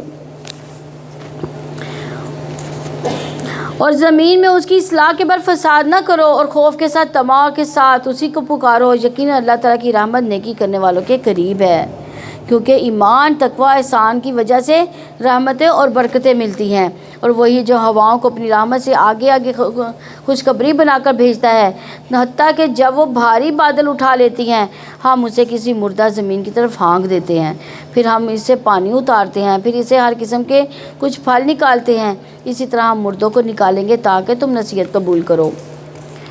اور پاکیزہ شہر کی پیداوار اس کے رب کے حکم سے نکلتی ہے، اور خراب ہے اس سے ناقص پیداوار نکلتی ہے۔ اسی طرح دلائل کو ہم بار بار بیان کرتے ہیں ان لوگوں کے لیے جو شکر ادا کرتے ہیں۔ یعنی زمین سے مراد انسان ہے۔ اچھے انسانوں سے بہت ہی خیر پھوٹتی ہے۔ جن انسانوں میں شر ہوتا ہے وہ چھوٹی سی بھی خیر کرتے ہیں، اس میں شر ہی چھپا رہتا ہے۔ بلا شبہ یقیناً ہم نے نوح کو اس کی قوم کی طرف بھیجا تو اس نے کہا، اے میری قوم، اللہ تعالیٰ کی عبادت کرو، اس کے سوا تمہارا کوئی معبود نہیں۔ یقیناً میں تم پر ایک بڑے دن کے عذاب سے ڈرتا ہوں۔ اس کی قوم میں سے سرداروں نے جواب دیا، بلا شبہ ہم آپ کو یقیناً کھلی گمراہی میں دیکھتے ہیں۔ نوح نے کہا، اے میری قوم، مجھ میں کوئی گمراہی نہیں، بلکہ میں جہانوں کے رب کی طرف سے رسول ہوں۔ میں تمہیں اپنے رب کے پیغامات پہنچاتا ہوں، اور میں تمہارے لیے خیر خواہی کرتا ہوں، اور میں اللہ تعالیٰ کی طرف سے وہ کچھ جانتا ہوں جو تم نہیں جانتے۔ یعنی 2 صفات جہاں ہیں دائی کے اندر ہونی چاہیے، اگر وہ ان میں سے اپنے آپ کو راستہ کر لے تو اس کام میں قبولیت اور برکت ہوگی۔ لوگوں کی سچی خیر خواہی، تنقید و مخالفت کے باوجود خیر خواہی، اور دوسرا علم ہے۔ اور کیا تم اس بات پر تعجب کرتے ہو کہ تمہارے پاس تمہارے رب کی طرف سے ایک نصیحت تم میں سے ایک آدمی پر آئی ہے کہ وہ تمہیں خبردار کر دے تاکہ تم بچ جاؤ، اور تاکہ تم پر رحم کیا جائے؟ پھر انہوں نے اسے جھٹلا دیا تو ہم نے اس کو ایک کشتی میں نجات دی، اور ان لوگوں کو جو اس کے ساتھ تھے، جنہوں نے ہماری آیات کو جھٹلایا، ان کو ہم نے ڈبو دیا، لیکن وہ اندھے لوگ تھے۔ اور عاد کی طرف ان کے بھائی ہود کو بھیجا۔ اس نے کہا، اے میری قوم، اللہ تعالیٰ کی عبادت کرو، اس کے سوا تمہارا کوئی معبود نہیں، تو کیا تم ڈرتے نہیں ہو؟ اس کی قوم میں سے ان سرداروں نے کہا جنہوں نے کفر کیا، بلا شبہ ہم تجھے یقیناً بے عقلی میں مبتلا دیکھتے ہیں، اور بلا شبہ ہم تجھے یقیناً جھوٹوں میں سے خیال کرتے ہیں۔ یعنی اللہ تعالیٰ اپنی مخلوق میں سے بہترین لوگوں کو اپنی نبوت عطا کرتا ہے۔ نبوت کی شرائط میں سے ایک یہ ہے کہ نبی صادق اور امین بھی ہوتا ہے، مگر ان کو جھوٹا اور بیوقوف کہا گیا۔ اگر اتنے بہترین لوگوں کو ایسا کہا گیا تو ہم کیا، اگر ہمیں تو پھر بہت سی خرابی ہیں۔ ہود نے جواب دیا، اے میری قوم، مجھ میں کوئی بے عقلی نہیں ہے، بلکہ میں تو جہانوں کے رب کی طرف سے رسول ہوں۔ میں تمہیں اپنے رب کے پیغامات پہنچاتا ہوں، اور میں تمہارے لیے امانت دار خیر خواہ ہوں۔ اور کیا تمہیں اس بات پر تعجب ہے کہ تمہارے پاس تمہارے رب کی طرف سے نصیحت تمہیں میں سے ایک شخص پر آ گئی، تاکہ وہ تمہیں خبردار کرے؟ اور یاد کرو جب اس نے قوم نوح کے بعد تمہیں جانشین بنایا، اس نے تمہیں قد و قامت میں زیادہ پھیلایا، سو تم اللہ تعالیٰ کی نعمتوں کو یاد کرو تاکہ تم کامیاب ہو جاؤ۔ انہوں نے کہا، کیا تو ہمارے پاس آیا ہے کہ ہم ایک اللہ تعالیٰ کی عبادت کریں؟ ان کو چھوڑ دیں جن کی عبادت ہمارے باپ دادا کیا کرتے تھے، تو وہ عذاب لے آؤ جس کی تم ہمیں دھمکی دیتے ہو، اگر تم سچے لوگوں میں سے ہو۔ یعنی کیسے لوگ تھے کہ یعنی عذاب کو لانے میں جو ہے وہ بھی عافیت ہی سمجھتے تھے اس کو بھی۔ ہود نے کہا، یقیناً تم پر تمہارے رب کا عذاب اور غضب واقعہ ہو چکا۔ کیا تم مجھ سے ان ناموں کے بارے میں جھگڑتے ہو جو تم نے اور تمہارے باپ دادا نے رکھ چھوڑے ہیں، جن کی کوئی دلیل بھی اللہ تعالیٰ نے نہیں اتاری؟ تو انتظار کرو، یقیناً میں بھی تمہارے ساتھ انتظار کرنے والوں میں سے ہوں۔ چنانچہ ہم نے اسے اور اس کے ان لوگوں کو جو اس کے ساتھ تھے اپنی رحمت کے ساتھ نجات دی، اور ہم نے ان لوگوں کی جڑ کاٹ دی جو ہماری آیات کو جھٹلاتے تھے اور وہ ایمان لانے والے نہ تھے۔ اور سمود کی طرف اس کے بھائی صالح کو بھیجا۔ اس نے کہا، اے میری قوم، اللہ تعالیٰ کی عبادت کرو، اس کے سوا تمہارا کوئی معبود نہیں۔ یقیناً تمہارے پاس تمہارے رب کی واضح دلیل آ چکی، یہ اللہ تعالیٰ کی اونٹنی تمہارے لیے نشانی ہے، چنانچہ اس کو چھوڑے رکھنا کہ اللہ تعالیٰ کی زمین میں کھاتی رہے، اس کو بری نیت سے ہاتھ نہ لگانا، ورنہ تمہیں ایک دردناک عذاب پکڑ لے گا۔ اور یاد کرو جب اللہ تعالیٰ نے تمہیں عاد کے بعد جانشین بنایا اور تمہیں زمین میں ٹھکانہ دیا، تم اس کے میدانوں میں محلات بناتے ہو، پہاڑوں کو تراش کر گھر بناتے ہو، چنانچہ اللہ تعالیٰ کے احسانات کو یاد کرو اور زمین میں فساد کرتے ہوئے ڈھنگا نہ مچاؤ۔ اس کی قوم کے سرداروں نے جو بڑے بنے ہوئے تھے ان لوگوں سے جو کمزور سمجھے جاتے تھے، ان میں سے ان کے لیے جو ایمان لائے تھے، ان سے کہا، کیا تم جانتے ہو کہ صالح اپنے رب ہی کا بھیجا ہوا رسول ہے؟ انہوں نے جواب دیا، یقیناً ہم اس پر بھی ایمان رکھنے والے ہیں جس کے ساتھ اسے بھیجا گیا۔ ان لوگوں نے کہا، جو بڑے ہوئے تھے، بلا شبہ جس پر تم ایمان لائے ہو ہم اس کا انکار کرنے والے ہیں۔ چنانچہ انہوں نے اونٹنی کی ٹانگیں کاٹ ڈالی اور اپنے رب کے حکم سے سرکش ہوئے۔ انہوں نے کہا، اے صالح، اگر تم واقعی رسولوں میں سے ہو تو ہم پر لے آؤ جس کی تم ہمیں دھمکی دیتے ہو۔ تو انہیں زلزلے نے آ پکڑا، تو انہوں نے اس حال میں صبح کی کہ وہ اپنے گھروں میں گرے پڑے تھے۔ تو صالح نے ان سے منہ پھیر لیا اور کہا، اے میری قوم، میں نے اپنے رب کا پیغام تمہیں پہنچا دیا اور میں نے تمہاری خیر خواہی کی تھی، مگر تم خیر خواہوں سے محبت نہیں کرتے۔ اور لوط کو بھیجا، جب اس نے اپنی قوم سے کہا، کیا تم بے حیائی کا وہ کام کرتے ہو جو تم میں سے پہلے جہان والوں میں سے کسی نے نہیں کیا؟ بلا شبہ تم عورتوں کو چھوڑ کر یقیناً مردوں کے پاس شہوت سے آتے ہو، بلکہ تم حد سے گزر جانے والے لوگ ہو۔ اور اس کی قوم کا اس کے سوا کوئی جواب نہ تھا کہ انہوں نے کہا کہ انہیں اپنی بستی سے نکال دو، یقیناً وہ لوگ بڑے پاک باز بنتے ہیں۔ یعنی بری قوموں کا بھی یہی حال ہوتا ہے کہ وہ نیک کام کرنے والوں کو برا سمجھتے ہیں، جن گناہوں کی گندگی میں مبتلا ہوتے ہیں اسی پر وہ فخر کرتے رہتے ہیں۔ پھر ہم نے اسے اور اس کے گھر والوں کو نجات دی، اس کی بیوی کے سوا جو پیچھے رہ جانے والوں میں سے تھی، اور ہم نے ان پر پتھروں کی سخت بارش برسائی۔ بس آپ دیکھیں ان مجرموں کا کیسا انجام ہوا۔ اور مدینہ کی طرف ان کے بھائی شعیب کو شعیب علیہ السلام کو بھیجا، اس نے کہا اے میری قوم اللہ تعالیٰ کی عبادت کرو، اس کے سوا تمہارا کوئی معبود نہیں، لیکن تمہارے پاس تمہارے رب کی ایک واضح دلیل آ گئی، چنانچہ ناپ اور تول پورا کرو، لوگوں کو اس کی چیزیں کم کر کے نہ دو اور زمین میں اس کی اصلاح کے بعد فساد نہ کرو، تمہارے لیے یہی بہتر ہے اگر تم مومن ہو، اور ہر راستے پر نہ بیٹھ جاؤ کہ تم دھمکاتے رہو، اللہ تعالیٰ کی راہ سے اس کو روکتے رہو جو اس پر ایمان لائے اور تم اس میں کجی تلاش کرتے ہو، اور یاد کرو جب تم تھوڑے تھے تو اس نے تمہیں زیادہ کر دیا، اور دیکھو فساد کرنے والوں کا کیسا انجام ہوا، اور اگر تم میں سے ایک گروہ اس پر ایمان لائے جس کے ساتھ مجھے بھیجا گیا ہے، دوسرا گروہ ایمان نہیں لایا، تو تم صبر کرو یہاں تک کہ اللہ تعالیٰ ہمارے درمیان فیصلہ کر دے، اور وہ سب فیصلہ کرنے والوں میں سے بہترین ہے۔ اللہ ہمارا یہ کمپلیٹ ہوا، اللہ تعالیٰ ہمیں اس کو سمجھنے اور اس پر عمل کی توفیق عطا فرمائے۔ اللہ تعالیٰ ہمیں قرآن کو پڑھنا آسان فرما دے، ہم پر نمازیں پڑھنی آسان فرما دے، ہمارے روزے رکھنا آسان فرما دے، ہماری عبادات قبول فرما لے۔